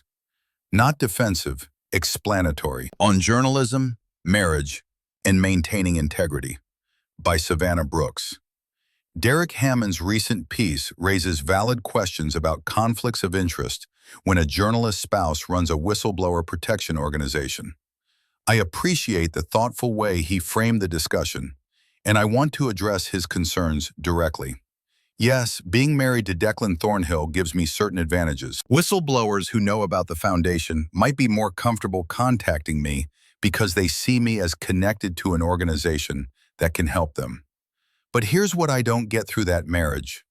Early access to foundation clients, insider information about who's seeking help, or any professional advantage that compromises my journalism. Here's my ethical framework. 1. I maintain complete separation between my reporting and my husband's foundation. I don't know who contacts the foundation unless they separately contact me as a journalist. 2. When a source uses the foundation's services, I disclose that in my reporting. 3. I recuse myself from any story that directly involves the foundation's operations, funding, or leadership. 4. Every fact in my articles is independently verified by editors who have no connection to either me or my husband. Is this system perfect? No. Does being married to someone in the ethics space create perception problems? Absolutely. But I believe transparency about potential conflicts is more valuable than pretending they don't exist. I could avoid all of this by not covering corporate ethics, or by divorcing my husband. I'm not doing either of those things. Instead, I'm choosing to do my job with the highest standards I can maintain, acknowledge when conflicts might exist, and trust readers to judge my work on its merits. If that's not enough, I understand, but it's the best I can offer. The response was generally well received. Even Derek Hammond tweeted, "Fair and honest response from @Savannah Brooks. This is how you handle legitimate ethics questions." More importantly, Savannah felt at peace with her decision. She wasn't going to let fear of criticism prevent her from doing the work she was called to do. They hosted Thanksgiving at their apartment for the first time. Griffin brought his new boyfriend Marcus. Confusing, given Savannah's husband was Declan, but they made it work. Beverly and Lauren came, Malcolm and his family, Preston, Rebecca and her husband, Colton and his girlfriend. 23 people crammed into their two-bedroom apartment, passing dishes and telling stories, and laughing so hard that neighbors complained about the noise. During dessert, Malcolm stood with his wine glass. I want to make a toast. 2 years ago, I made the worst mistake of my professional life. I was scared, and I compromised my integrity. I thought my career was over, but Declan gave me a second chance. More than that, he protected my daughter and helped me rebuild. His voice cracked. I learned something from that experience. Integrity isn't about never making mistakes. It's about how you respond when you do. It's about the people who stand by you when you're at your worst. He raised his glass. To Declan and Savannah, who taught me that doing the right thing isn't always easy, but it's always worth it. Everyone raised their glasses. Savannah felt tears on her cheeks. Later, after everyone had left and they were cleaning up, Declan said, "This is what I always wanted." What? This. Family. Not blood family, but chosen family. People who show up, who care, who build something together. Savannah took his hand. "We built this together. Best thing I ever built." She kissed him, tasting wine and gratitude and love. The phone call came at 3 a.m. on a Tuesday. Savannah's work phone, not her personal one. She fumbled for it in the darkness, Declan stirring beside her. "Savannah Brooks." The voice was electronically distorted, déjà vu from 2 years earlier. "Stop investigating Meridian. This is your only warning." "Who is this?" "Someone who knows what you're working on." The follow-up piece about the executives who ordered the suppression. "Walk away. I don't respond well to threats." This isn't a threat, it's a prediction. Bad things happen to journalists who don't know when to stop. Click. Savannah sat up, heart pounding. Declan was already awake. "What happened?" "Someone warned me off the Meridian follow-up story." His expression hardened. "We're calling the police." "And telling them what? That someone called and made a vague threat? They can't do anything." "Savannah, I'm not stopping the story. I'm not asking you to. But we're taking this seriously. Security system upgrade. You don't go anywhere alone for a while. And we tell your editor." She wanted to argue, to insist she could handle it, but she saw the fear in his eyes. Real, raw fear. And realized this wasn't about her pride. It was about keeping safe so he didn't lose her. "Okay," she agreed. "We take precautions." The next morning, Marcus DeVille, her Tribune editor, took the threat seriously. "I'm assigning you a security consultant. Non-negotiable." "Marcus, Savannah, you're investigating a pharmaceutical company that's already lost $20 billion in market cap because of your first article. They're facing criminal charges. People have gone to prison for less than what Meridian's executives did. This is not a joke." "I know." "Do you?" "Because you have a habit of treating yourself as expendable in pursuit of a story." That stung because it was true. "I'll work with the security consultant." "Good. And Savannah, if it gets too dangerous, we kill the story." "The story is about executives who killed people for profit. We're not killing it." Marcus sighed. "Just be careful." Security consultant turns out to be a woman named Andrea Torres, former FBI, now private security. "Your threat caller knew your work phone number," Andrea said, reviewing the case. "That's specific, not a random crank call. So someone close to the story, or someone who's been tracking you for a while. I'm going to need access to your phone records, email accounts, everything. We need to know who's watching you." Declan, who'd insisted on being present for the meeting, asked, "What's the threat level?" "Hard to say. Could be intimidation tactic. Could be serious. We treat it as serious until proven otherwise." "What does that mean for Savannah's daily life?" "Means no predictable patterns. Vary routes to work. Don't go anywhere alone, especially at night. Keep your phones charged and location sharing on. And if anything feels off, anything, you call me immediately." Savannah felt the walls closing in. This was her life now, looking over her shoulder, suspecting everyone, living in fear. But she'd known this was possible when she chose investigative journalism. Some stories came with danger. The question was whether the truth was worth the risk. Looking at the families who'd lost loved ones because Meridian suppressed life-saving research, she knew her answer. Despite the threats, Savannah continued working on the follow-up piece. This one focused on the executives who'd ordered the research suppression and where they were now. Grant Morrison, the former CEO, had resigned with a $47 million severance package and was now consulting for other pharmaceutical companies. The CFO, who'd signed off on the research burial, was now a VP at a competitor. The chief scientific officer, who'd actually ordered the destruction of the data, had landed a prestigious university position. None of them had faced criminal charges. The SEC investigation was ongoing but slow. Savannah's follow-up piece would name names, track money, and show how corporate executives avoided consequences while whistleblowers suffered. She was writing in their apartment on a Saturday afternoon when her phone rang. Andrea Torres. "Savannah, we have a problem." "What kind of problem?" "Someone's been following you. Professional surveillance. I spotted them when I was doing a security check near your building." Savannah's blood went cold. "Are you sure?" "Positive. Black SUV, tinted windows, 2 occupants. They've been parked across from your building for the past 3 days. Different times, same vehicle." "Who are they?" "Working on that. But Savannah, you and Declan need to leave your apartment. Now. Go somewhere they don't know about. I'll handle this, but I need you somewhere safe." Declan, who'd been reading in the next room, appeared in the doorway. He'd heard enough. "Pack a bag," he told Savannah. "We're leaving." Griffin's apartment, Lincoln Park. They showed up at Griffin's door at 6 p.m. with overnight bags. "Emergency sleepover?" Griffin asked, opening the door. "Someone's watching our building," Savannah explained. "What? Come in, come in. Oh my God, are you okay?" Marcus, Griffin's boyfriend, appeared from the kitchen. "Should we call the police?" "Security consultant is handling it," Declan said. "We just need somewhere to stay tonight while she investigates." They ended up spending the evening eating Thai takeout and pretending everything was normal. But Savannah could see the tension in Declan's shoulders, the way he kept checking his phone for updates from Andrea.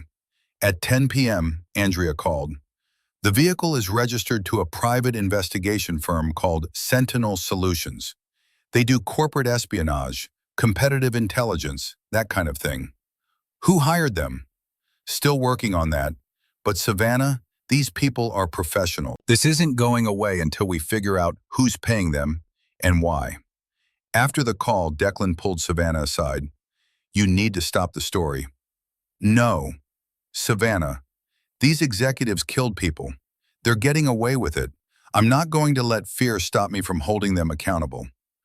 I'm not asking because I think you should give up. I'm asking because I can't lose you." The raw honesty in his voice broke something open in her chest. "You won't lose me. We'll be careful. We'll use Andrea's security. But Declan, this is my job. This is what I do. If I stop now because someone's trying to intimidate me, I'm telling every corrupt corporation in America that all they have to do is threaten a journalist and we'll fold." I know all of that intellectually, but emotionally, I'm terrified." She took his face in her hands.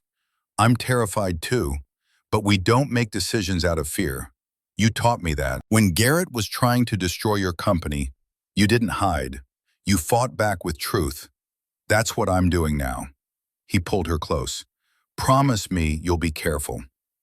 "I promise. And if it gets too dangerous, we'll reassess. Together. But we're not there yet." Andrea Torres made the breakthrough on a Tuesday morning. "I traced the payment to Sentinel Solutions. It came from a shell company called Redwood Strategic Partners. Took some digging, but Redwood is owned by a private equity firm that has significant holdings in, guess what? Pharmaceutical companies," Savannah said. "Specifically 3 of Meridian's biggest competitors, the ones who benefited when Meridian stock crashed after your first article." "Wait, competitors are investigating me?" "Not investigating, protecting. Your follow-up piece apparently names executives who've moved to their companies. They want to know what you have before you publish so they can do damage control. That's corporate espionage. That's why I can now go to the FBI. This crosses the line from surveillance into illegal corporate activity." Within 24 hours, the FBI had raided Sentinel Solutions. Within 48, they'd arrested 3 executives from 2 different pharmaceutical companies for conspiracy to commit corporate espionage. The irony wasn't lost on anyone. Savannah's investigation into corporate wrongdoing had uncovered more corporate wrongdoing. Her follow-up article ran 2 weeks later with an additional section about the surveillance and the arrests. The executives who walked away, how pharmaceutical companies protect their own, by Savannah Brooks. The piece was even more devastating than the first. It named names, tracked money, and showed a pattern of executives rotating between companies, carrying their unethical practices with them like luggage. Within a week, 3 of the named executives had resigned. The SEC expanded its investigation. Congress announced hearings, and Savannah received the Pulitzer Prize for investigative reporting. The awards ceremony was in New York. Savannah wore a borrowed designer dress, courtesy of Griffin, who had connections. Declan wore his best Brooks Brothers suit. When they called her name, Savannah felt Declan's hand squeeze hers before she stood. Walking to the stage, she thought about Dr. Rachel Winters, who'd risked everything to expose the truth. About the patients who died waiting for affordable treatment. About the courage it took to stand up to powerful institutions. Her acceptance speech was brief. This award belongs to the whistleblowers who risk their careers, their safety, and their peace of mind to expose wrongdoing. To Dr. Rachel Winters and others like her who chose truth over comfort. My job was just to tell their story. They're the ones who lived it. The standing ovation lasted 3 minutes. Afterward, at the reception, a young journalist approached her. "Ms. Brooks, I'm starting out in investigative work. Do you have any advice?" Savannah thought for a moment. "Yes, first, marry someone who supports your work even when it scares them." She glanced at Declan, who was talking to another reporter. "Second, remember that every story is about people, not institutions or corporations or systems. People. Keep them at the center of everything you do. And third, truth is worth fighting for. But know the cost before you start fighting, and make sure you're willing to pay it." The Pulitzer brought fame Savannah hadn't anticipated. Interview requests, speaking invitations, book deals. She turned down most of it. The work mattered, not the attention. But she did accept one invitation, to speak at Northwestern's journalism school commencement. Standing before hundreds of graduates, she told them about her journey. About getting fired from the Tribune for refusing to kill a story. About investigating the CEO who became her husband. About facing threats and surveillance and pressure to quit. "Journalism isn't dying," she told them, "but it's changing, and it needs you. It needs people who care more about truth than clicks, who will protect sources even when it costs them, who understand that the First Amendment is a responsibility, not just a right." She paused, looking out at the young faces. "Some of you will face threats. Some will face lawsuits. Some will face pressure from editors, from companies, from readers who don't like what you uncover. And when that happens, remember why you chose this work. Remember that democracy only functions when citizens have access to truth. You are the gatekeepers of that truth. Don't let anyone take that from you." The applause was thunderous. Afterward, a student approached her. "Ms. Brooks, do you ever regret becoming a journalist, with all the threats and danger?" Savannah thought about it honestly. "No, because the alternative, a world where no one investigates, no one asks hard questions, no one holds power accountable, that's more dangerous than any threat I've faced."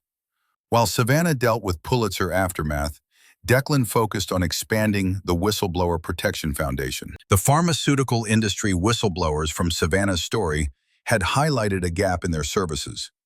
Many whistleblowers needed not just legal protection, but career rehabilitation.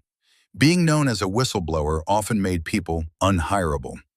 Declan launched a new program, the Whistleblower Career Network.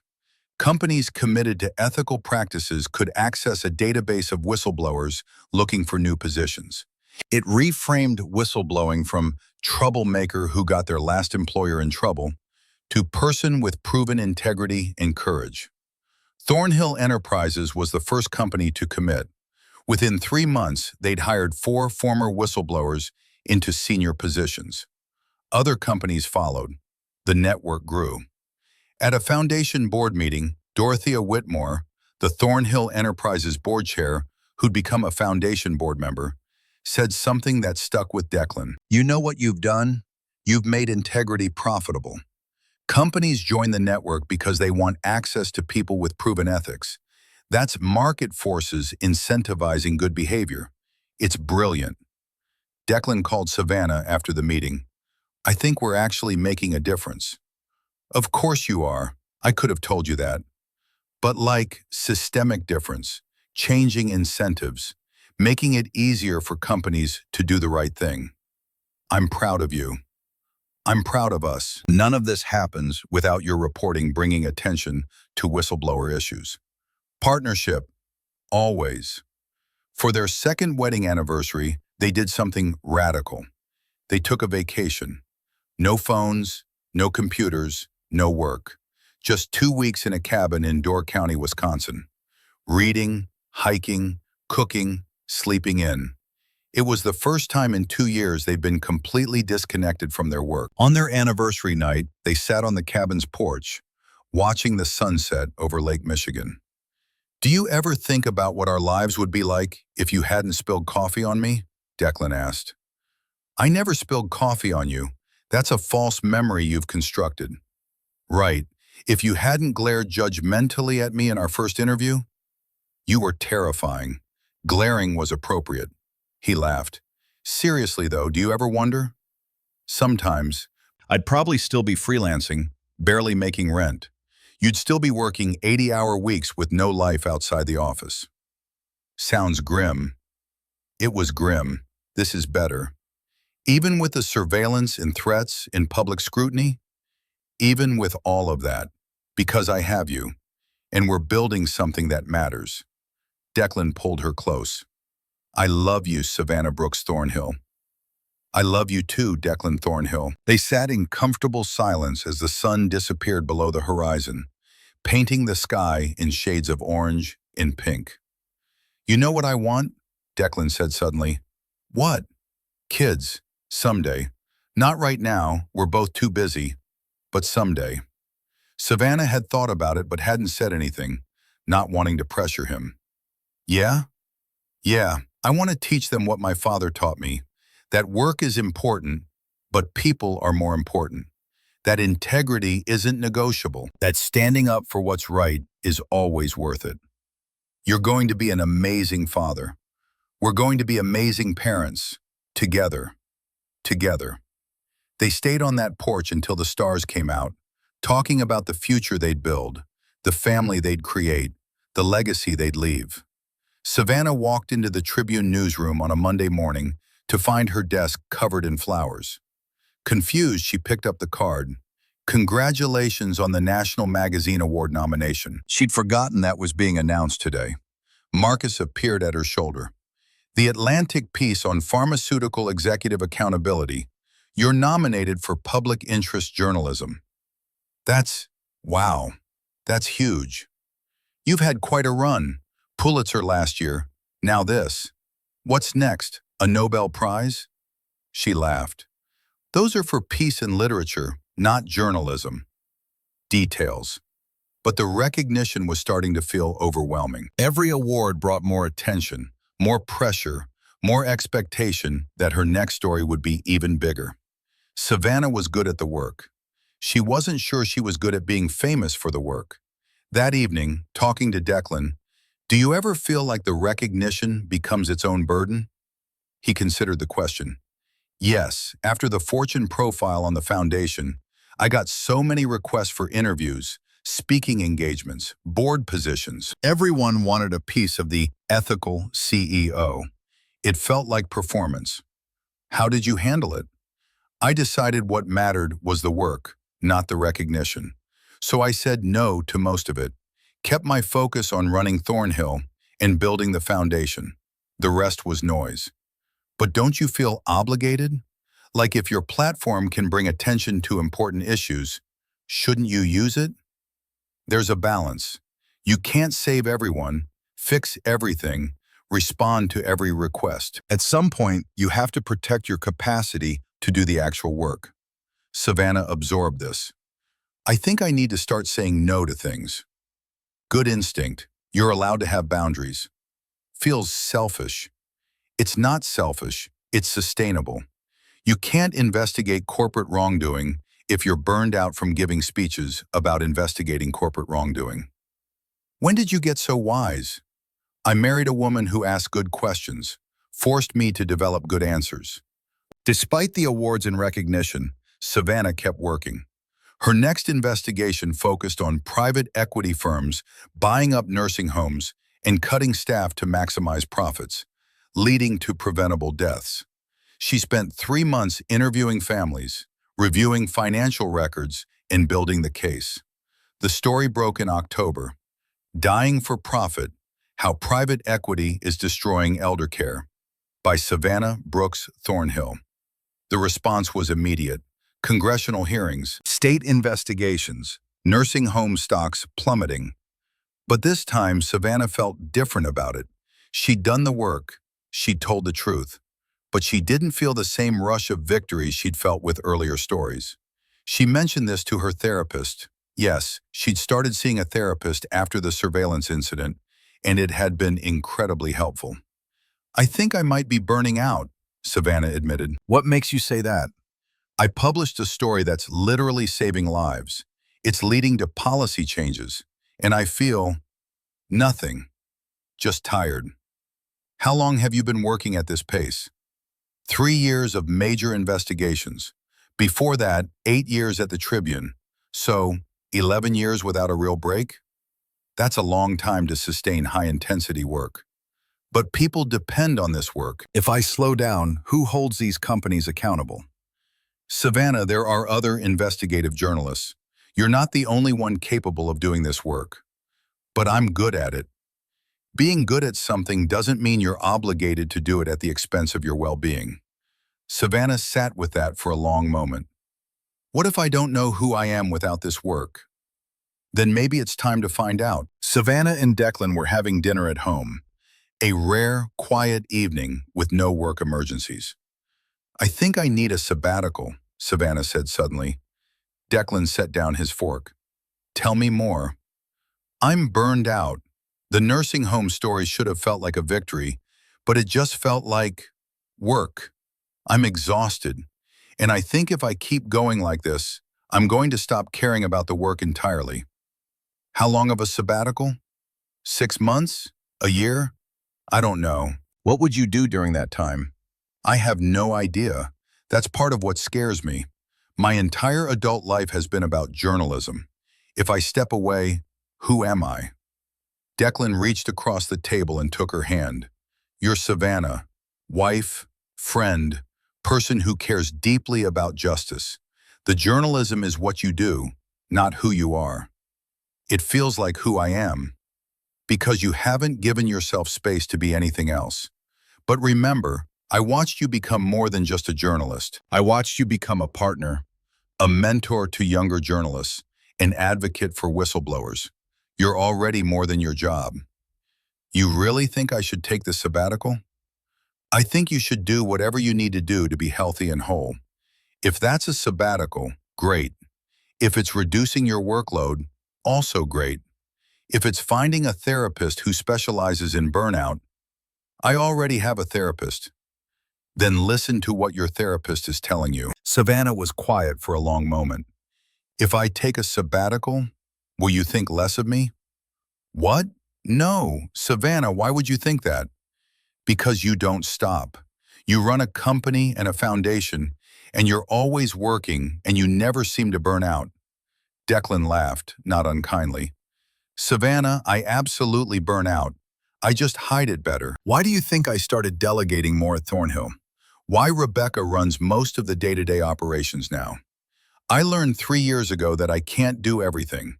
You're learning it now. So you won't judge me? I'll support you, whatever you decide. Savannah met with Marcus to discuss her sabbatical.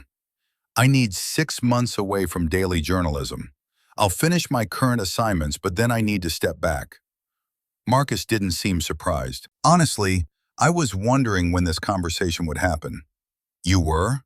Savannah, you've produced 3 major investigations in the past year alone, on top of the Meridian piece the year before. That pace isn't sustainable for anyone. I feel like I'm letting people down.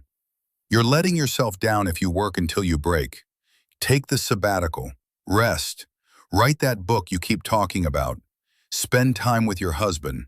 We'll be here when you're ready to come back. What if I don't come back? Then you don't come back. And you'll have had an incredible career that changed lives and held powerful people accountable. That's a legacy to be proud of. The first week was hard. Savannah woke up at 6 a.m., reached for her phone to check sources and emails, and had to remind herself she wasn't working. She didn't know what to do with herself. Declan suggested, "What would you do if you could do anything? No pressure, no expectations, just what would bring you joy?" She thought about it. "I've always wanted to learn to cook. Actually cook, not just heat up takeout. So take a cooking class." That feels indulgent. Good. Be indulgent. She signed up for a French cooking course at a local culinary school. Spent 3 months learning to make sauces and pastries and complicated dishes that took hours. It was meditative, creative, completely different from journalism. She loved it. With time away from work, Savannah started rediscovering parts of herself she'd buried. She'd always loved reading fiction, but had only read nonfiction for years because it was more useful for her work. Now she devoured novels. She'd been a runner in college but had stopped because she was too busy. Now she ran every morning along the lakefront trail. She reconnected with friends she'd lost touch with during the intense investigation years. And slowly, the exhaustion began to lift. One evening in late March, she told Declan, "I think I'm starting to feel like myself again." What does that feel like? Like I have space to breathe. Like my worth isn't tied to my productivity. Like I'm a person, not just a journalist. I'm glad. You deserve that space. During her sabbatical, Savannah started writing the book she'd been contemplating for years, a memoir about investigative journalism, ethics, and the cost of seeking truth. She called it The Price of Truth, a journalist's journey through corporate America. Writing it was cathartic. She processed the threats, the surveillance, the fear. She wrote about the whistleblowers who trusted her, the executives who tried to intimidate her, the moments of doubt and the moments of clarity. And she wrote about Declan, about falling in love with the subject of an investigation, about navigating the ethics of that relationship, about building a partnership that respected both their values. The book was honest, raw, and deeply personal. Her agent sold it in a 2-day auction for a significant advance. When she told Declan, he picked her up and spun her around their kitchen. "I'm so proud of you. It's not published yet, might be terrible." "It won't be terrible. It's you. It'll be honest and brave and important." The Whistleblower Protection Foundation celebrated its 5th anniversary with a gala fundraiser. In 5 years, they'd helped 347 whistleblowers, provided over $8 million in legal support, helped 89 whistleblowers find new employment through the Career Network. At the gala, several of those whistleblowers spoke. Dr. Rachel Winters. "5 years ago, I risked my career to expose research suppression. The foundation gave me legal protection, career counseling, and the support to keep fighting. Today, I'm director of research ethics at a university, teaching the next generation of scientists about integrity. None of that would have happened without this foundation." A nursing home administrator who'd exposed neglect. "I reported safety violations and was fired. The foundation helped me sue for wrongful termination and win. Now I consult with elder care facilities on ethical management. Whistleblowing ended one career, but started a better one." Story after story of lives changed, truth exposed, justice advanced. Declan gave a speech about the foundation's future. 5 years ago, we started this foundation because I believe no one should face retaliation alone for doing the right thing. Today, I'm even more convinced of that mission. But I've also learned something else. Whistleblowing shouldn't be necessary. The goal isn't just to protect whistleblowers. It's to create corporate cultures where whistleblowing isn't needed because companies operate ethically from the start. He announced a new initiative, the Ethical Leadership Training Program, providing free training to executives on building cultures of transparency and accountability. We can't litigate our way to corporate ethics, Declan said. We have to build it. One leader, one company, one decision at a time. The standing ovation lasted 5 minutes. 6 months into her sabbatical, Savannah started feeling the pull back to journalism. Not the exhausting pace of before, but the work itself, the investigation, the storytelling, the accountability. She met with Marcus. I want to come back, but differently. How differently? One major investigation per year instead of 3. More time for deep reporting. And I want to mentor younger journalists, share what I've learned. That sounds sustainable. She'd attributed it to stress about the book deadline. But when the symptoms persisted, she took a pregnancy test. Positive. She stared at the 2 lines, heart pounding. She and Declan had talked about kids. Someday. But someday had always felt far away. Apparently someday was now. She called Declan at work. Can you come home? I need to tell you something. Is everything okay? Yes, just come home. He arrived 30 minutes later, concern written all over his face. What's wrong? She handed him the pregnancy test. He stared at it for a long moment, then looked up at her, eyes wide. We're pregnant. About 6 weeks, I think. Oh my God. He pulled her into his arms. Oh my God, Savannah. Are you happy? Am I? Yes. Yes, I'm happy. Are you happy? I'm terrified, but yes, very happy. They held each other, both crying, both laughing, both overwhelmed by the magnitude of what was coming. Returning to journalism while pregnant required new conversations about safety. I'm not doing high-risk investigations while pregnant, Savannah told Marcus. Agreed. What about the column? Column is fine, and I can do investigations that don't involve threats or surveillance. She started working on a long-term project about corporate transparency in the tech industry. Important work, but lower risk than pharmaceutical companies or private equity. And she started mentoring 3 young journalists, teaching them about source protection, ethical boundaries, and sustainable work practices. Learn from my mistakes, she told them. Don't work until you burn out. Don't sacrifice your health for a story. The work is important, but so are you. The Price of Truth published to strong reviews. A searing, honest account of modern investigative journalism's triumphs and costs. The New York Times. Brooks Thornhill writes with clarity and courage about the ethics of her work and her life. The Washington Post. The book tour was exhausting, especially at 5 months pregnant, but Savannah loved talking to readers, answering questions, hearing how her work had inspired them. At an event in Chicago, a college student asked, "Do you regret any of your choices? The dangers you faced? The toll on your personal life?" Savannah placed a hand on her growing belly. I regret not setting boundaries sooner. I regret letting work consume me to the point of burnout. But I don't regret the investigations, the truth-telling, or the risks I took for stories that mattered. And I don't regret falling in love with Declan, even though it complicated my professional life. The complications were worth it for the partnership we built. They hosted Christmas at their apartment again, now with the addition of a nursery being prepared. Beverly brought gifts for the baby. Malcolm and his family came. Preston, Rebecca, Colton, Griffin, and Marcus. During dinner, Lauren Hutchins, Beverly's daughter, now in her 3rd year of medical school, made a toast. I want to thank Mr. Thornhill and Miss Savannah for showing me what integrity looks like in action. Because of the Foundation's scholarship, I'm in medical school. Because of your example, I'm going to be the kind of doctor who puts patients before profits. You've changed more lives than you know.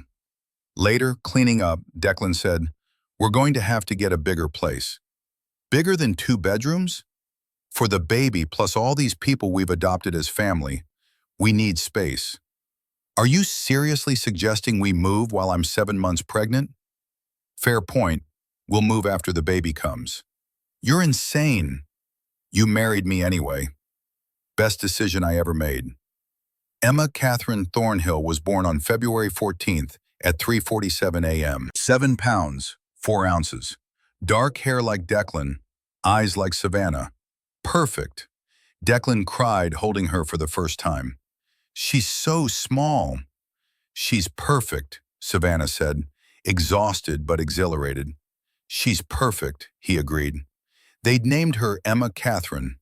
Emma for the character in the novel Emma that Savannah had been reading during her sabbatical. Catherine for Declan's mother. A name that honored both literature and legacy. Parenting was harder than either of them expected. Sleepless nights, constant feeding, the terror of being responsible for a tiny human. But it was also beautiful. Savannah took 4 months of parental leave. The Tribune had excellent policies, partly because of advocacy work she'd done years earlier. Declan took 2 months off, delegating everything at Thornhill to Rebecca. They learned together, figured out diapers and sleep schedules, and the mysterious art of soothing a crying baby. Griffin and Marcus became unofficial uncles. Beverly was honorary grandmother. Their chosen family rallied around them. When Savannah returned to work part-time, her column became more personal. She wrote about balancing motherhood and journalism, about the different kind of investigation required for parenting, trying to figure out why a baby was crying at 2 a.m. She wrote about what she wanted her daughter to know about truth, integrity, and fighting for what matters. Dear Emma, by the time you're old enough to read this, you'll know that your parents built their lives around truth. Your father built companies on integrity. Your mother exposed lies. We want you to know why. Truth matters because without it, we can't make good decisions. We can't hold power accountable. We can't build trust. But truth is also complicated. It can hurt. It can cost. It can make you unpopular. Your father was betrayed by his best friend. Your mother faced threats for her work. We both learned that truth has a price. But we also learned it's worth paying. Because the alternative, a world where everyone lies, where power goes unchallenged, where fear silences honesty, that world is unbearable.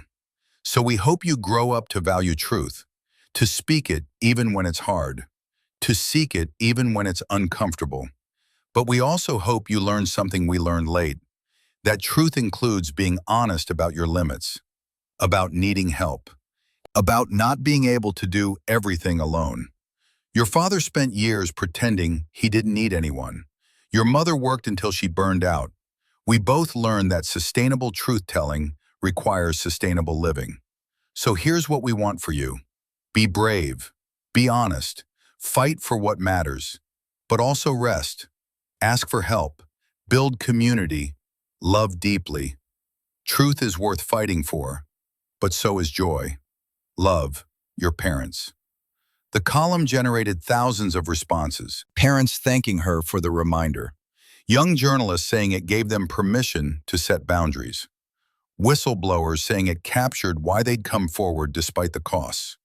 They bought a house in Oak Park, 3 bedrooms, a yard, a porch, room for Emma to grow, room for their family to expand, room for the life they were building.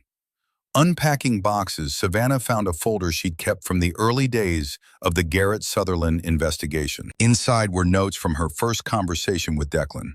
Her assessment, CEO, intimidating, possibly dirty, definitely hiding something. She showed it to Declan, laughing. You thought I was dirty? I thought everyone was dirty, occupational hazard. And now? Now I know you're the most honest person I've ever met. Still intimidating sometimes, though. Good, keeps things interesting. Emma started crying from the nursery. They looked at each other, smiled, and went together to comfort their daughter. On the 5th anniversary of their first meeting, they returned to the coffee shop where Declan had first proposed. Emma was with Beverly for the evening, their first real date night since she was born. 5 years, Savannah said. Feels like a lifetime in a moment. Best 5 years of my life. Even the parts where I was investigating you? Especially those parts, they led to this. They ordered the same terrible coffee and greasy food, talked about everything and nothing, made plans for the future. I've been thinking, Declan said, about the foundation. Yeah? I want to start transitioning leadership, not leaving, but stepping back. Let the next generation take over. Who? Colton, actually. He's been doing amazing work with the Ethical Leadership Training Program. I think he's ready. Colton Pierce, the kid who used to have anxiety attacks before meetings with you? That's growth, isn't it? From anxious analyst to foundation leader. That's beautiful growth. What about you? Any thoughts about the future? Savannah smiled. I think I want another baby. Not right now, but eventually. Emma needs a sibling. Yeah? Yeah, and I want to keep writing the column, maybe turn it into another book someday. Keep mentoring young journalists. Stay engaged with the work, but not consumed by it. That sounds perfect. They sat in comfortable silence, hands linked across the table, exactly as they'd done countless times before. The barista, the same woman who'd witnessed their engagement, brought them fresh coffee. You two still going strong? 5 years, Savannah confirmed. Best love story I've ever seen. Right here in this crappy diner. After she left, Declan raised his coffee cup. To 5 years, and to 50 more. To partnership, to truth, to love that's worth fighting for. They clinked cups, drank terrible coffee, and smiled at each other across the table. Two people who'd found each other against the odds and built something honest and real and lasting. Exactly as they'd promised. Emma Thornhill was 5 years old and already showing signs of her parents' personalities. Curious like her mother, principled like her father, and stubborn like both of them combined. Her younger brother, James Robert Thornhill, named for his grandfathers, was 2 and chaos incarnate. Savannah had published 2 more books, won another Pulitzer, become one of the most respected voices in American journalism. But she was also a mother who made school lunches and attended kindergarten performances and read bedtime stories. Declan had transitioned to chairman emeritus at Thornhill Enterprises, with Colton Pierce as CEO. The Whistleblower Protection Foundation now operated in 12 countries, but he was also a father who coached Emma's soccer team and changed James's diapers and built blanket forts on rainy Sundays. They'd learned to balance work and family, ambition and rest, truth-seeking and joy. One Sunday morning, Emma asked a question while they were making pancakes. Daddy, why did you name me Emma? Declan looked at Savannah, smiled, and said, because when your mother was taking a break from work, she discovered how much she loved reading novels, and Emma was the heroine of her favorite book. What did Emma do? She learned from her mistakes. She grew. She became better than she was. Like you and Mommy? Savannah laughed. Exactly like us, sweetheart. Emma considered this. When I grow up, I want to be like you. Like which one of us? Declan asked. Both. Mommy finds truth and Daddy builds things. I want to find truth and build things. Savannah and Declan exchanged a look. Pride, joy, and the slight terror of realizing they'd created a mini version of themselves. You can be anything you want, Savannah told her daughter, as long as you're honest, kind, and brave. And ask for help when you need it, Declan added. And rest when you're tired, Savannah continued. And love deeply, Declan finished. Emma nodded seriously, absorbing this wisdom, then ran off to play with James. Savannah leaned against Declan's shoulder. We did good. We did great. Think they'll be okay? With you as their mother teaching them to seek truth, and me as their father teaching them to build ethically, they'll be more than okay. They'll be extraordinary. Like us, Savannah teased.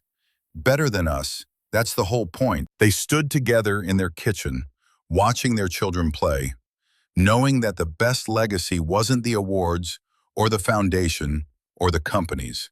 The best legacy was teaching the next generation that truth, integrity, and love weren't weaknesses. They were the only things that truly mattered, and that was worth everything.